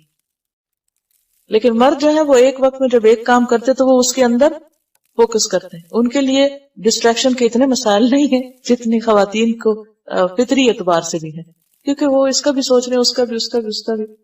بعض اوقات ایسا ہوتا ہے کہ جیسے انسان پڑھ رہا ہوتا ہے نا، ادھر سے پڑھ رہا ہے، ادھر سے سن رہا ہے، ادھر سے کچھ کر رہا ہے، ادھر سے 4-5 کام ایک وقت میں چل رہے تھے نا. آپ لوگ سبق یاد کرتے ہوں گے، دیکھیں گے، کتابوں کے علاوہ 4-5 مختلف قسم کے کام بھی چل رہے ہوتے ہیں. آپ پڑھ رہے ہیں تو فون آ گیا، اچھا وہ اٹینڈ کیا، اچھا وہ رکھا تو چاہیے، کسی نے کچھ کہہ دیا، ادھر سے کوئی آ گیا، ادھر سے کچھ اور دیکھ لیا. تو یہ ایک نعمت بھی ہے الحمدللہ کہ دن کے اوقات میں اس سے بہت فائدہ بھی ہو جاتا ہے کہ ساتھ مینج کر لیتا ہے انسان، لیکن رات کے اوقات میں اس عادت سے چھٹکارا کر لیں. وَاذْكُرِ اسْمَ رَبِّكَ وَتَبَتَّلْ إِلَيْهِ تَبْتِيلًا. رب المشرق والمغرب، رب ہے مشرق اور مغرب کا. لا الہ الا ہو، اس کے سوا کوئی الہ نہیں. فَاتَّخِذْهُ وَكِيلًا، پکڑ لو اس کو وکیل، بنا لو اسی کو وکیل. وکیل کون ہوتا ہے؟ جس کے سپرد انسان اپنا معاملہ کر دیتا ہے. ابو ذر غفاری کہتے ہیں آپ صلی اللہ علیہ وسلم نے فرمایا، ترک دنیا اس کا نام نہیں کہ تم اپنے اوپر اللہ کی حلال کی ہوئی چیزوں کو حرام کر لو، یا جو مال تمہارے پاس ہو اسے خواہ مخواہ اڑا دو کہ ہم اللہ پہ بھروسہ کرتے ہیں اور اللہ کی طرف کٹ کے سب سے متوجہ ہو رہے ہیں، بلکہ ترک دنیا اس کا نام ہے کہ تمہارا اعتماد اللہ کے ہاتھ میں جو کچھ ہے اس پہ زیادہ ہو بنسبت اس کے جو تمہارے اپنے ہاتھ میں ہے. تو یہ دونوں چیزیں جو ہیں تبتل الیہ تبتیلا اور فاتخذ وکیلا، یہ آپس میں جڑی ہوئی ہیں. یعنی اصل زہد کیا ہے؟ لوگوں سے بالکل منہ نہیں موڑ لینا، جو لوگوں کے پاس ہے، لوگوں کے ہاتھ میں ہے، اس سے بے نیاز ہونا، لوگوں پر بھروسہ نہیں کرنا، بھروسہ اللہ پہ کرنا، اپنے معاملات اس کے سپرد کر دینا. اور آپ دیکھیے کہ اس سے پہلے یہ جو الفاظ آئے نا، رب المشرق والمغربی لا الہ الا ہو، سب کچھ تو اس کے پاس ہے، مشرق اس کا، مغرب اس کا ہے، تو مشرق اور مغرب کے بیچ میں جو کچھ ہے اس کا ہے. لہٰذا اپنا آپ اس کے حوالے کرو، اپنی پریشانیاں، اور آپ یقین کریں کہ تبتل الیہ تبتیلا ہو نہیں سکتا جب تک آپ فاتخذ وکیلا نہ کریں. کیونکہ کیا چیز ہمیں روکتی ہے تبتل سے؟ وہ جمیلے دنیا کے. تو اصل تبتل اس وقت ہو سکتا ہے جب انسان ہر قسم کے دھندوں جمیلوں سے توجہ ہٹا کے، فراغت پا کے اللہ کی طرف متوجہ ہو اور خلوص نیت کے ساتھ اللہ کی عبادت میں مشغول ہو. فَإِذَا فَرَغْتَ فَانْصَبْ وَإِلَىٰ رَبِّكَ فَارْغَب. میں سوچتی ہوں کہ سورۃ مزمل ایسی ہے جو اکثر گھروں میں پڑھی جاتی ہے روز. کتنی زیادہ اس کی تلاوت ہوتی ہے نا. اکثر بڑی بڑھیوں سے آپ پوچھیں کہ کیا پڑھتے ہیں تو کہتے ہیں میں روز سورۃ مزمل پڑھتی ہوں، لیکن کیا لکھا ہے اس کے اندر، کیا کہتی ہے سورۃ مزمل، نہیں پتا۔ وَاصْبِرْ عَلَىٰ مَا يَقُولُونَ، اور صبر کیجئے اس پر جو وہ باتیں کرتے ہیں، لوگوں کی باتوں کی پرواہ نہ کریں۔ ابھی آپ کو تیار کیا جا رہا ہے نا دین کی تبلیغ کے لیے، دعویٰ کے کام کے لیے۔ وَاصْبِرْ عَلَىٰ مَا يَقُولُونَ، اور یقولون سے مراد کون ہے؟ کفار مکہ آپ صلی اللہ علیہ وسلم کے لیے۔ وَاهْجُرْهُمْ هَجْرًا جَمِيلًا، اور چھوڑ دو ان کو چھوڑنا خوبصورتی سے۔ اس کا بھی یہ مطلب نہیں ہے کہ آپ ان سے قطع تعلق ہی کر لیں اور تعلقات کاٹ لیں اور ان سے بول چال بند کر دیں۔ اگر بول چال بند کریں گے تو تبلیغ کس کو کریں گے؟ تو مراد کیا ہے اس سے؟ پھر ان کی طعن و تشنیع کو برداشت کر لیں، ان کی باتوں پر ان کو ملامت نہ کریں، عتاب نہ کریں۔ وَاصْبِرْ عَلَىٰ مَا يَقُولُونَ وَاهْجُرْهُمْ، یعنی ان کو نہیں چھوڑنا، ان کی جو باتیں ہیں ان کی پرواہ نہ کریں، اس پر آپ پریشان نہ ہوں۔ اور کس طرح اگنور کریں، اعراض برتے، حجرن جمیلا، خوبصورتی کے ساتھ۔ اور یہ جہاں جا رہا ہے ہجرت کا لفظ بھی اسی سے، کیونکہ ہجرت بھی انسان کیوں کرتا ہے؟ جب لوگ ستاتے ہیں تو پھر انسان وہاں سے اٹھ کے کہیں اور چلا جاتا ہے۔ رات ہی مراد نہیں ہے، رات کا وقت بہترین ہے اس کے لیے، لیکن دن میں بھی انسان لوگوں کے ساتھ تعلق رکھے، مگر ایسا تعلق نہیں جو اللہ سے تعلق میں حائل ہو جائے۔ یہ اصل بات ہے، نقطہ۔ لوگوں سے تعلق تو نہیں توڑنا، اور نہ اسلام یہ سکھاتا ہے۔ صلہ رحمی کی تعلیم جتنی اسلام نے دی ہے کسی نے نہیں دی، لیکن پھر سب سے کٹ کے اللہ کے ہو جاؤ کا مطلب کیا ہے؟ فزیکلی نہیں، قلبی طور پر، قلبی طور پر، دلی طور پر، یعنی اللہ کی عبادت کے وقت، نماز کے وقت، قرآن پڑھتے وقت اپنا تعلق اللہ سے ایسا جوڑو کہ اور بیچ میں کوئی حائل نہ ہو۔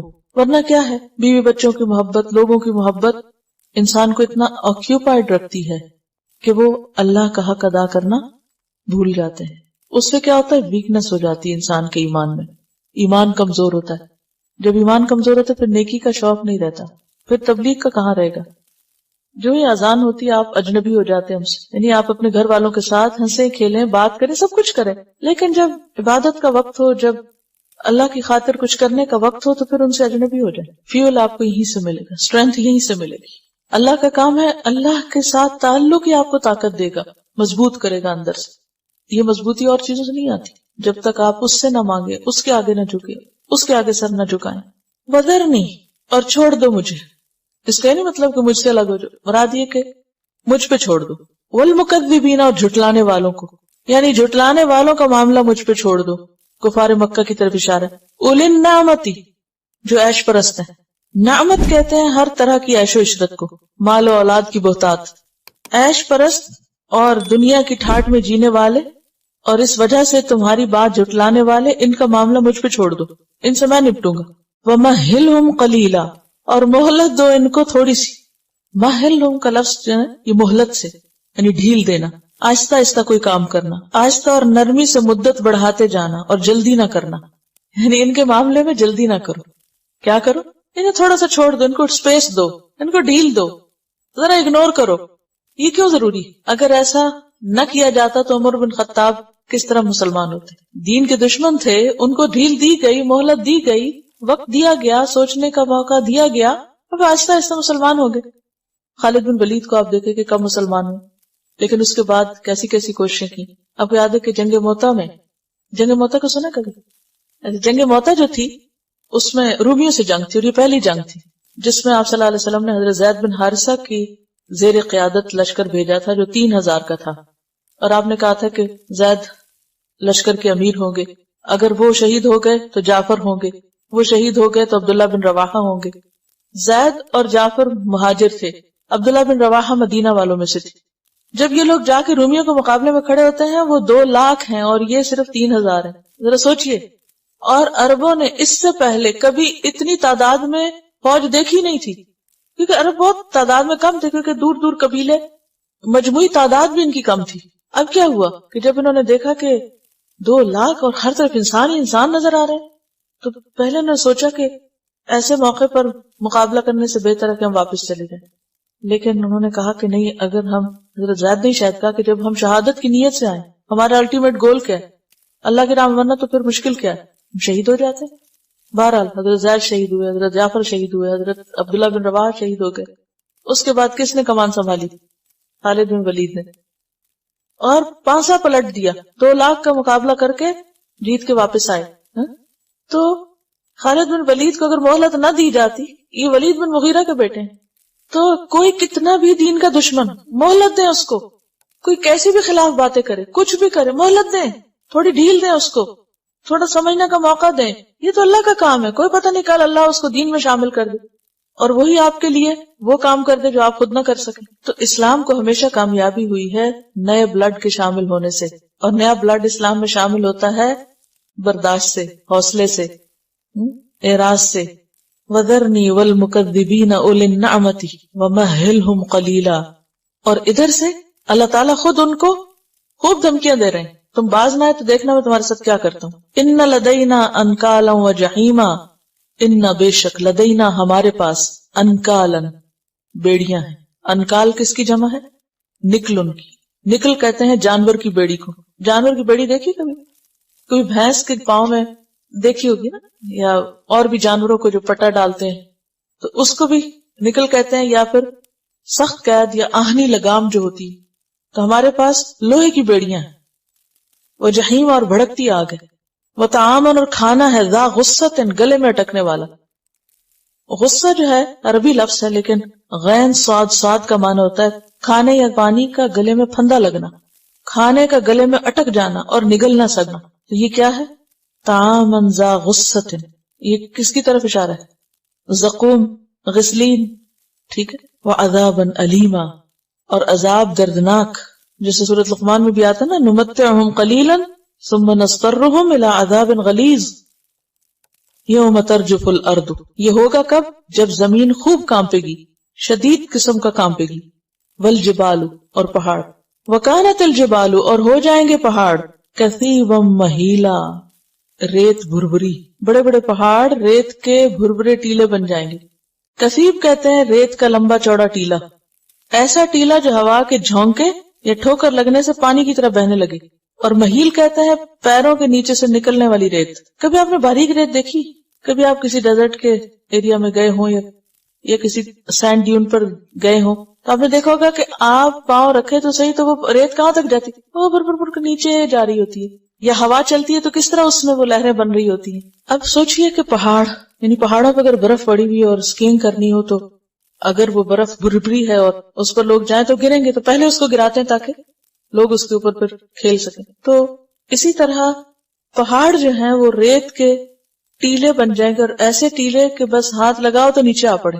پتھر ریت بن جائے گا، جیسے کلہن المنفوش اور پیچھے جو بھی باتیں گزری. وَكَانَتِ الْجِبَالُ كَثِيبًا مَهِيلًا، بھربھری ریت، پاؤں کے نیچے سے نکل جانے والی، نہ جمنے والی، نہ ٹھہرنے والی. اِنَّا أَرْسَلْنَا إِلَيْكُمْ رَسُولًا، بے شک ہم نے تمہاری طرف ایک رسول بھیجا ہے.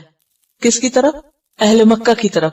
شاہدن علیکم، جو تم پر گواہ ہے، حق کی گواہی دے رہا ہے. کما، جیسا کہ ارسلنا، بھیجا ہم نے، الی فرعون رسولا، فرعون کی طرف ایک رسول، یعنی موسیٰ علیہ السلام.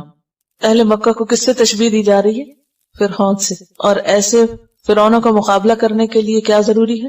جو پیچھے ہدایات گزری. فعصا فرعون الرسول، تو نافرمانی کی فرعون نے رسول کی، یعنی موسیٰ علیہ السلام کی. فأخذناہ، تو پکڑ لیا ہم نے اس کو. اخذم وبیلا، پکڑ سخت. وبیل کا لفظ دوسرے طریقے سے پیچھے 2 دفعہ گزرا ہے. کیا؟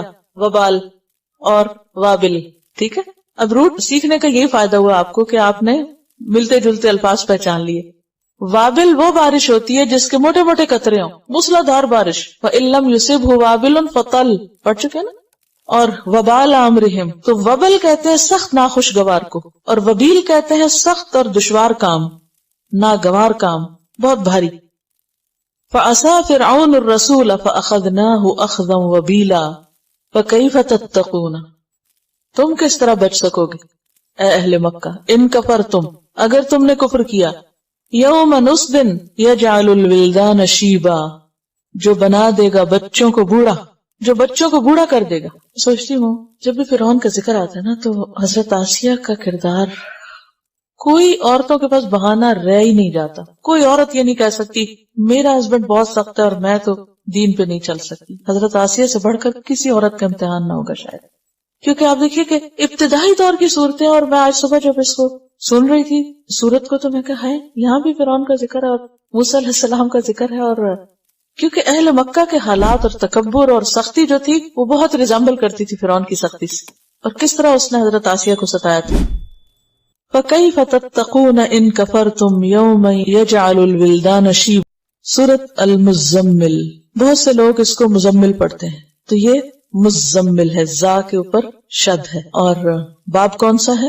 تفاعل، یعنی تزمل تھا اصل میں، اور اس سے متزمل تھا، اور تا زا میں زم ہو گئی تو مزمل ہو گیا. اس سورت کے 2 رکوع ہیں، اور پہلا رکوع بالاتفاق مکی ہے اور مکہ کے ابتدائی دور میں نازل ہوا. دوسرے کے بارے میں اختلاف رائے ہے، بعض کہتے ہیں کہ 1 سال کے بعد نازل ہوا، اور بعض کہتے ہیں کہ یہ مدینہ میں نازل ہوا. 20 آیات ہیں، 285 کلمات ہیں، 838 حروف ہیں.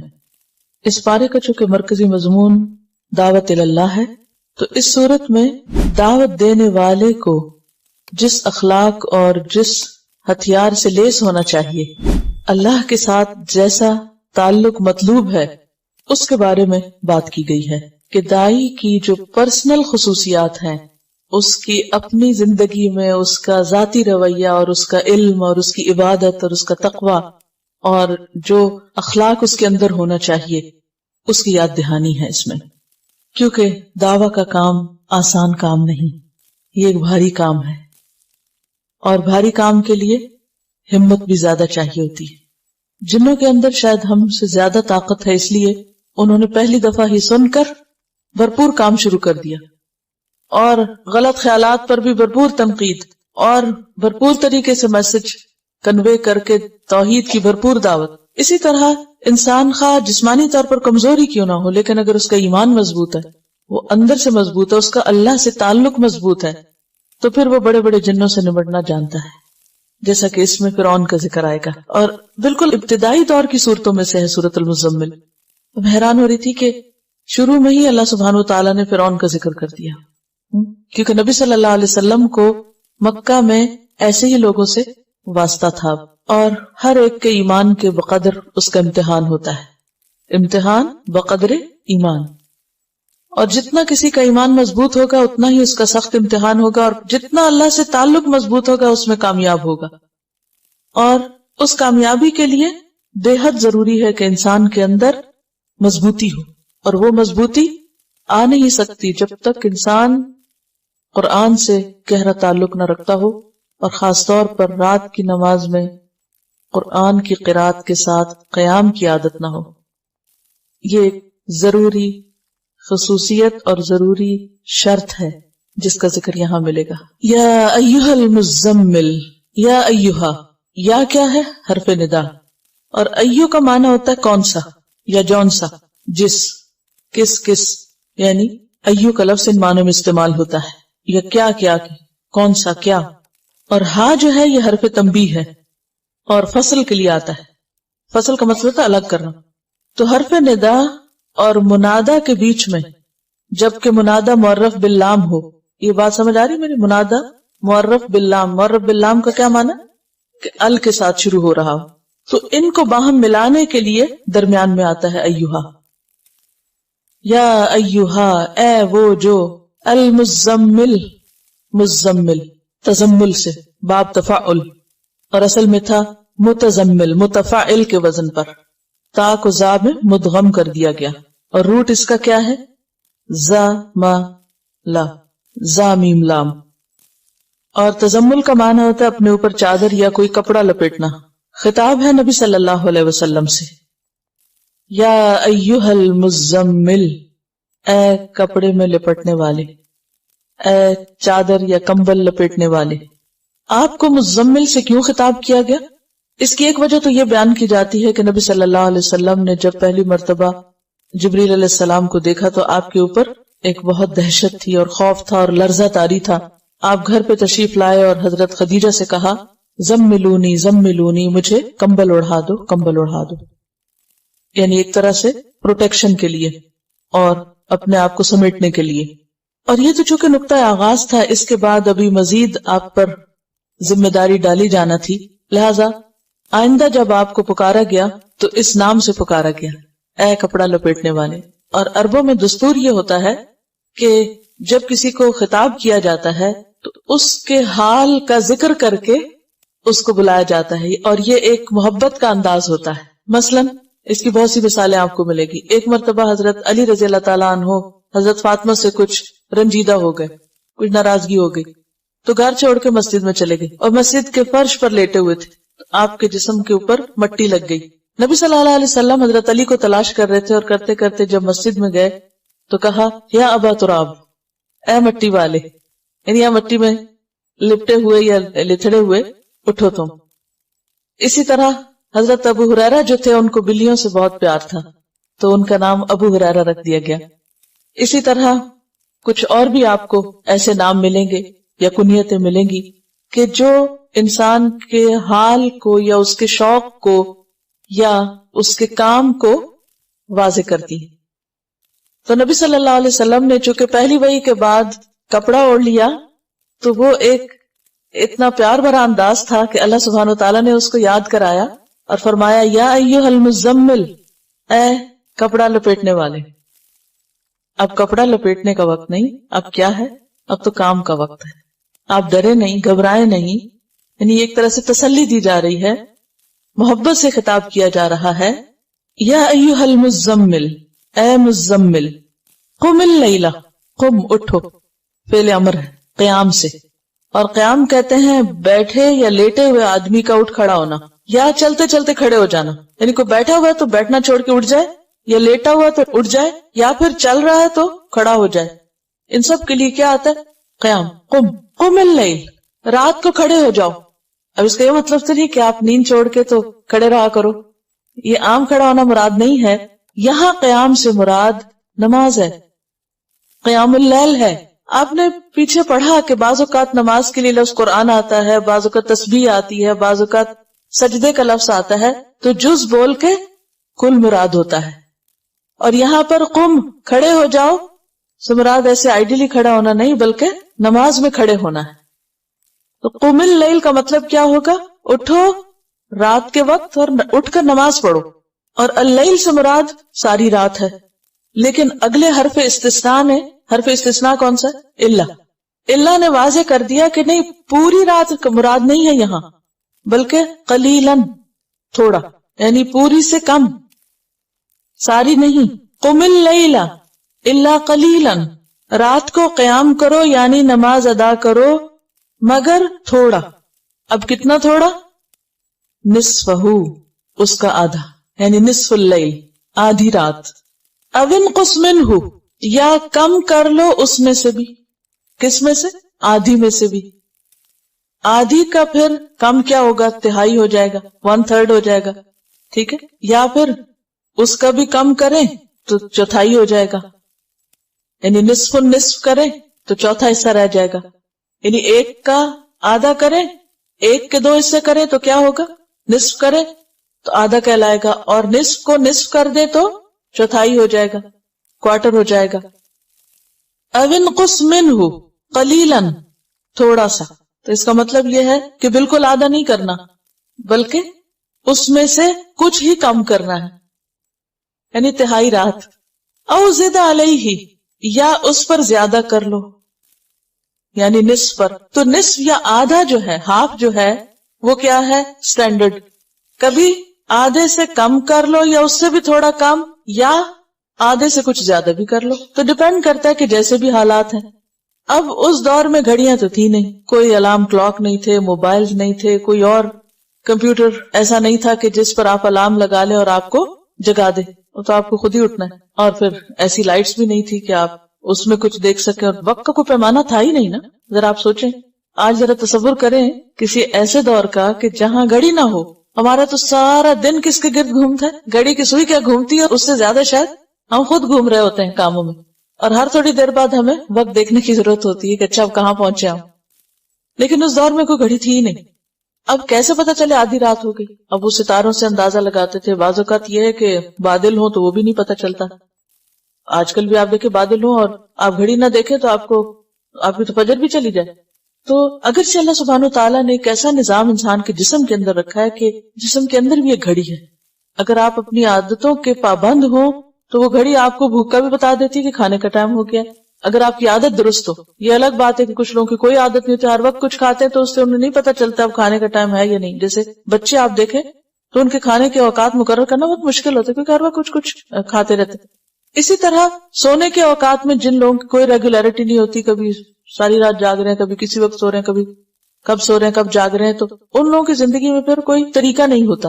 لیکن جو لوگ اصولوں کے پابند ہوتے ہیں, فطرت پر ہوتے ہیں, وہ وقت پہ سوتے ہیں, وقت پہ جاگتے ہیں, تو ان کی ایک نیچرل گھڑیاں بھی بن جاتی ہیں. وہ اگر نہ بھی الارم لگائیں تو اس کے بغیر بھی اٹھ جاتے ہیں. تو پہلے دور کے لوگ فطرت پر تھے, سورج غروب ہونے کے بعد کچھ ضروری کام کاج کیے اور سو گئے, اور پھر ایک مخصوص ضرورت ہوتی ہے, لینتھ آف ٹائم ہوتی ہے, جب انسان کی نیند پوری ہو جاتی ہے تو وہ خود بخود اٹھ جاتا ہے. تو اس گھڑی سے کام لینا ہوگا, اور اس میں یہ ہے کہ آدھی رات, اس سے بھی کم یا تھوڑا اس سے زیادہ.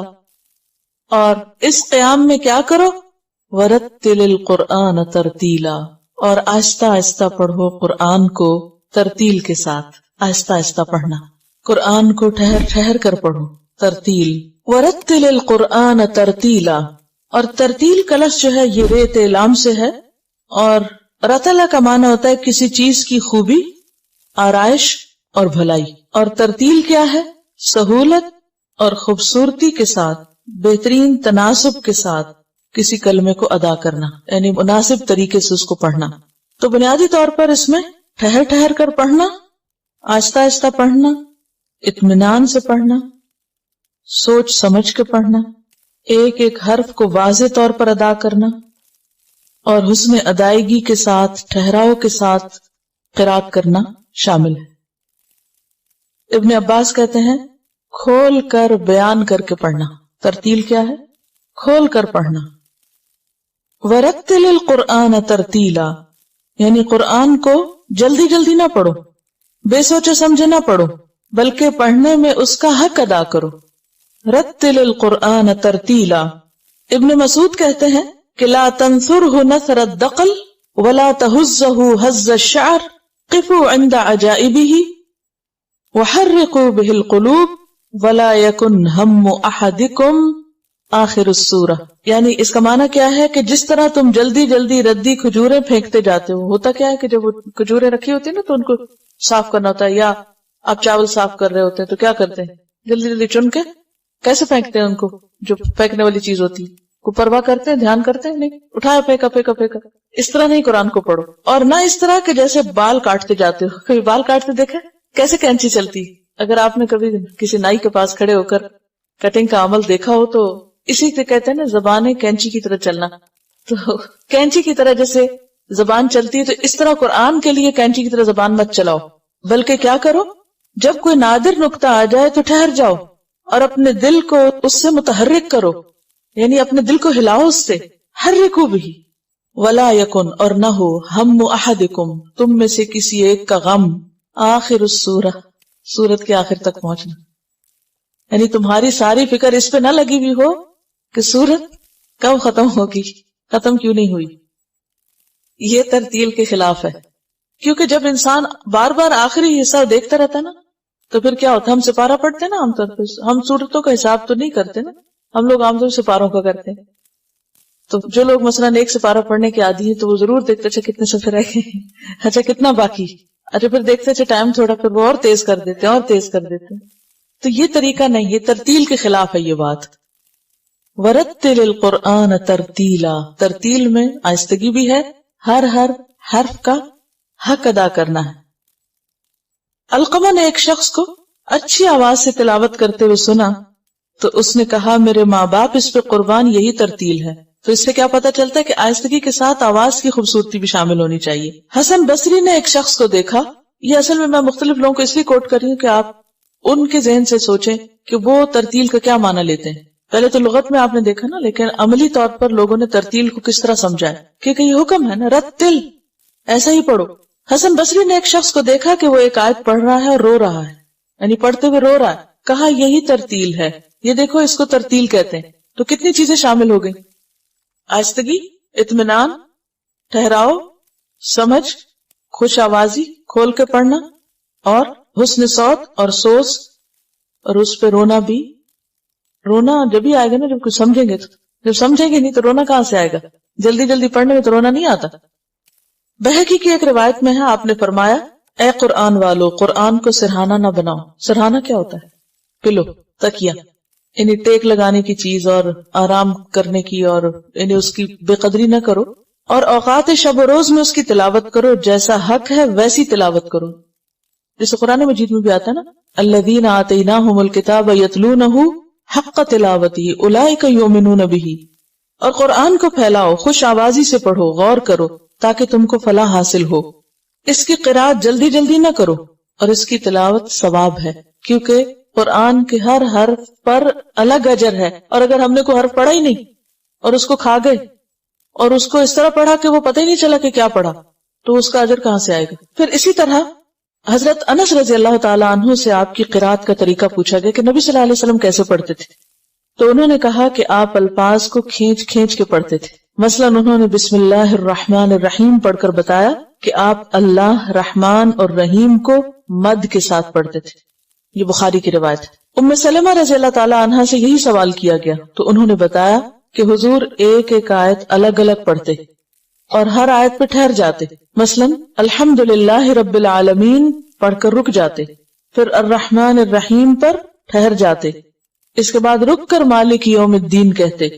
یہ مسند احمد کی روایت ہے. ترمذی کی روایت ہے ام سلمہ کہتی ہیں کہ آپ ایک ایک لفظ واضح طور پر پڑھا کرتے تھے، ایک ایک لفظ واضح طور پہ پڑھتے.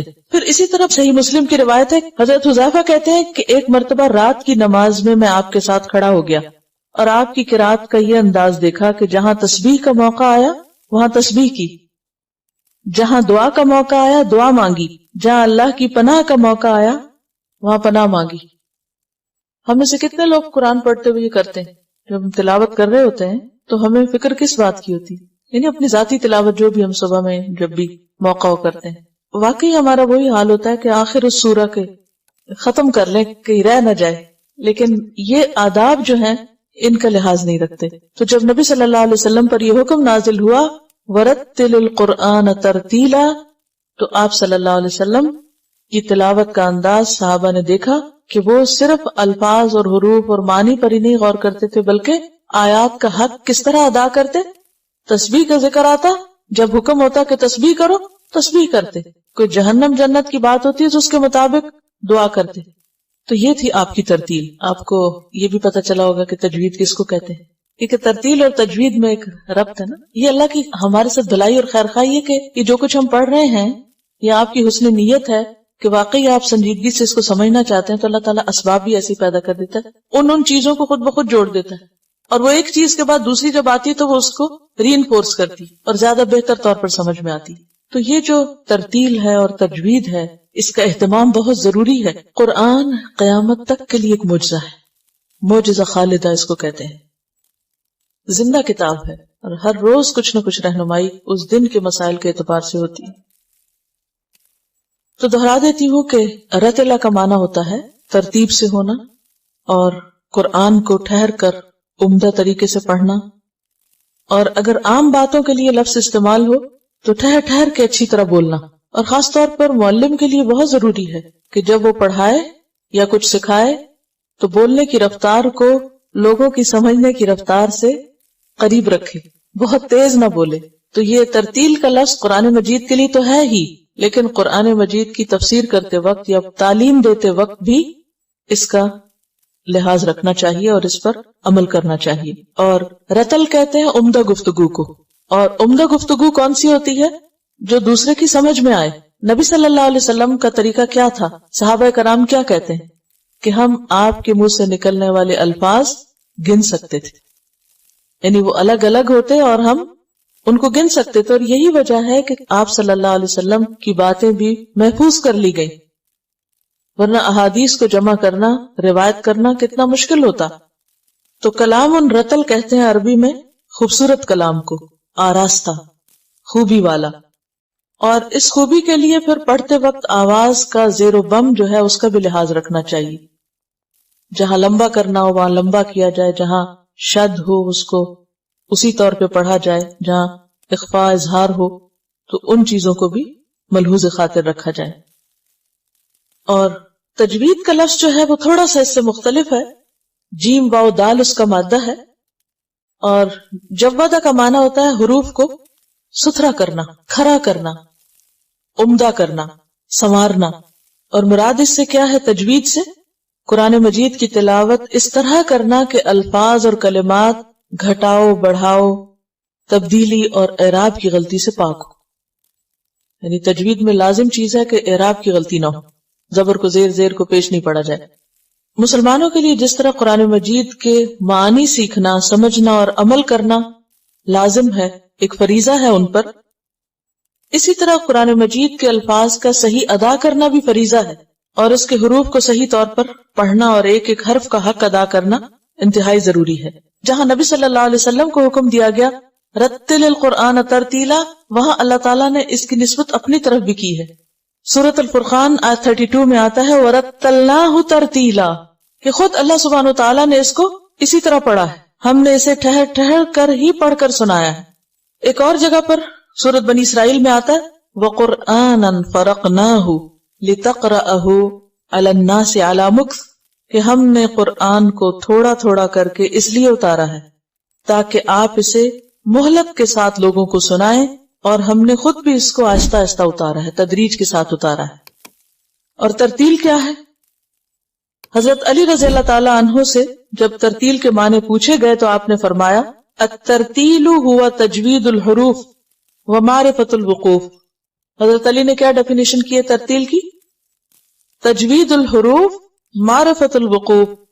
اگر یاد کر لیں زبانی تو بہت ہی اچھا ہے. تجوید الحروف یعنی حروف کو نکھار کے صاف ستھرا کر کے پڑھنا، کھرا کر کے پڑھنا. ومعرفت الوقوف، اور یہ جاننا کہ رکنا کہاں ہے، کہاں رکنا ہے، کہاں نہیں رکنا. یہ کیوں اتنا ضروری ہے کہ پتا ہو کہ کہاں رکنا اور کہاں نہیں؟ جب یہ کہا نا ٹھہر ٹھہر کے، تو یہ نہیں کہ ہر بات پہ ٹھہر جاؤ اور ہر موقع پہ موقع ٹھہرتے جاؤ. یعنی جہاں ٹھہرنا چاہیے، جہاں بات مکمل ہو وہیں ٹھہرو. یہ ایک فن بھی ہے. فن سے مراد انجوائمنٹ نہیں ہے، مراد اس سے اردو والا فن، یعنی ایک سکل ہے اور ایک مہارت کی چیز ہے جس کے لیے انسان کو باقاعدہ کوشش اور محنت کرنی پڑتی. کوئی بھی ماں کے پیٹ سے یہ فن لے کے نہیں آتا. یعنی کسی کو بھی کوئی یہ نہیں کہہ سکتا گاڈ گفٹڈ اور خود ہی آ گیا. سب کو اس پہ محنت کرنی پڑتی، اور سب کے لیے لازم ہے کہ وہ اس کے لیے کوشش کرے اور اس میں مہارت حاصل کرے. یعنی یہ ایک سکل ہے، مہارت ہے، اور کسی بھی سکل کو حاصل کرنے کے لیے کیا کرنا پڑتا ہے؟ پریکٹس، کوشش، محنت، اور بار بار. یعنی کوئی شارٹ کٹ نہیں ہے اس میں کہ کوئی کہے کہ وہ خود ہی آ جائے گا یا تمنا سے اور اچھے خیالات سے یہ چیز ہمارے اندر آ جائے گی. نہیں، اس کے لیے آپ کو ایکولی کوشش کر کے خود اپنا رول پلے کرنا پڑے گا، یعنی پارٹیسپیٹ کرنا پڑے گا. تو جو لوگ قرآن پڑھتے وقت یعنی تجوید کے وقت منہ نہیں کھولتے، یا یہ کہ ان حروف کو ادا کرنے کی ایفرٹ نہیں لگاتے، وہ نہیں سیکھ سکتے. یعنی بعض لوگ شاید تھکے ہوئے ہوتے ہیں یا کیا، یا وہ اس کو ضروری نہیں سمجھتے. تو صرف سننا کافی نہیں ہے. جب تک آپ ادا نہیں کریں گے اور پوری قوت سے نہیں کریں گے تو آپ اس کا حق ادا نہیں کر سکتے. یہ بے حد ضروری. ہمارے عام طور پر جب ہم چونکہ غلط پڑھنے کی عادت ہو چکی ہوتی ہے، لہٰذا پڑھتے ہوئے بھی شرم آتی، ڈر لگتا ہے. تو بجائے اس کے کہ ہم لوگوں سے ڈریں، اللہ کا ڈر ہو. اور اللہ تعالیٰ سب سے زیادہ اس آواز پہ کان لگاتا ہے کہ جو نبی کی خوبصورت انداز میں قرآن کی پڑھی ہوئی آواز، یعنی جس آواز میں قرآن پڑھا جاتا ہے. اور یہ اللہ کا کلام ہے، اور جو شخص اس کو خوبصورتی سے پڑھتا ہے اللہ تعالیٰ کے قرب کا اس کے لیے ایک ذریعہ بنتا ہے. حدیث میں آتا ہے الماہر بالقرآن مع السفرۃ الکرام البررہ، قرآن کا ماہر مہارت رکھنے والے ملائک اور انبیاء کے ساتھ ہوگا. نبی صلی اللہ علیہ وسلم نے فرمایا زینوا القرآن باصواتکم، قرآن کو اپنی آوازوں سے زینت دو. ایک اور جگہ پر فرمایا من لم یتغن بالقرآن فلیس منا، جس نے قرآن خوش آوازی کے ساتھ نہ پڑھا وہ ہم میں سے نہیں. اب دیکھیں نا کہ آپ جس سے بلانگ کرتے ہیں، جس سے محبت کرتے ہیں، پھر اس کے طریقے بھی شوق سے اختیار کرتے ہیں. جس انسان کو جس کے ساتھ محبت ہو یا جس سے انٹرسٹ ہو، وہ خود بخود اس کی چیزوں اور اس کے طریقوں اور اس کے سٹائل اور اس کے ہر چیز کو شوق سے اپنائے گا، اختیار کرے گا. اور وہ حدیث بھی کہ اللہ تعالیٰ کسی آواز پہ اس طرح کان نہیں لگاتے جتنا کہ نبی کی آواز پر، جب وہ با آواز بلند خوش الہانی کے ساتھ قرآن پڑھتے ہیں. حضرت عبداللہ بن عمر سے روایت ہے نبی صلی اللہ علیہ وسلم نے فرمایا قیامت کے دن صاحب قرآن سے کہا جائے گا قرآن پڑھتا جا، اقرأ ورتقی، اور چڑھتا جا، ترقی کرتا جا. یعنی جنت کے درجوں پہ اوپر سے اوپر جا. ورتل، اور آہستہ آہستہ پڑھنا. کما ترتل فی الدنیا، جیسے دنیا میں آہستہ آہستہ پڑھتے تھے. فإن منزلک عند آخر آیت تقرؤها، تو تمہاری منزل وہ آخری آیت ہوگی جہاں تک تم پڑھو گے. اب اگر کوئی شخص تیز تیز پڑھتا ہے تو وہاں بھی جلدی جلدی پڑھ کے تو جلدی اس کی منزل آ جائے گی، اور جو آہستہ آہستہ پڑھتا ہے اس کے درجوں کی بلندی بھی اتنی زیادہ ہوگی. یہاں حفظ کی بات نہیں لکھی ہوئی، یہاں لکھا ہوا ہے صاحب قرآن سے کہا جائے گا اقرا، پڑھو. اور اقرا جو ہے دونوں طرح سے پڑھا جا سکتا ہے، زبانی بھی اور دیکھ کے بھی. اصل چیز جو ہے وہ ماہر ہونا ہے اس کا، اور obviously حفظ جو ہے وہ نمبر 1 ہی آ جاتا ہے مہارت کے لیے. لیکن اگر وہ موقع چلا بھی گیا ہے تو بھی امید کی جا سکتی ہے اس کو صحیح انداز میں پڑھ کر. حدیث میں حفظ کا لفظ نہیں آتا، بس صاحب قرآن کا آتا ہے، یعنی جس کا بھی قرآن کے ساتھ تعلق ہے. اصل میں اسی وجہ سے ہمارے ہاں ساری کوشش اور ایفرٹ جو ہے نا قرآن کی مہارت حاصل کرنے کی، وہ صرف حفظ کے ساتھ مخصوص کر دی گئی ہے. اسی لیے ماں باپ بچوں کو اگر قرآن سکھانے کا سوچتے بھی ہیں تو صرف حفظ کا سوچتے ہیں. ترجمے سے پڑھنا، پڑھانا، سمجھانا، سمجھنا، اس پہ غور و فکر وہ نہیں، دھیان میں بھی نہیں آتا. جبکہ صحابہ کرام تو ایک ایک آیت کے اوپر، حالانکہ وہ ان کی زبان میں اتر رہی تھی، پھر بھی غور و فکر کیا کرتے تھے. تو اصل میں یہ ہے کہ ہر زبان کا ایک لب و لہجہ ہوتا ہے، اور ہر قوم کا اپنا ایک بولنے کا انداز ہوتا ہے. تو قرآن جس لہجے میں اترا ہے، جس زبان میں اترا ہے، اسی زبان اور لہجے میں پڑھنا ضروری ہے. ٹھیک ہے ہر انسان کا پھر وہ لہجہ پلٹنا مشکل ہوتا ہے، لیکن اگر بچپن میں کوشش کی جائے تو عربی لہجہ اختیار کرنا بھی مشکل نہیں. مگر انسان بڑے ہو کے بھی جتنی کوشش کرے کر سکتا ہے. پھر اصل چیز کوشش ہے، کوشش کے باوجود کوئی نہ کر سکے تو بھی دگنا اجر ہے. اصل میں بات یہ ہے کہ جب ہم حروف کو صحیح طور پہ ادا نہیں کرتے تو معنی بدل جاتے ہیں.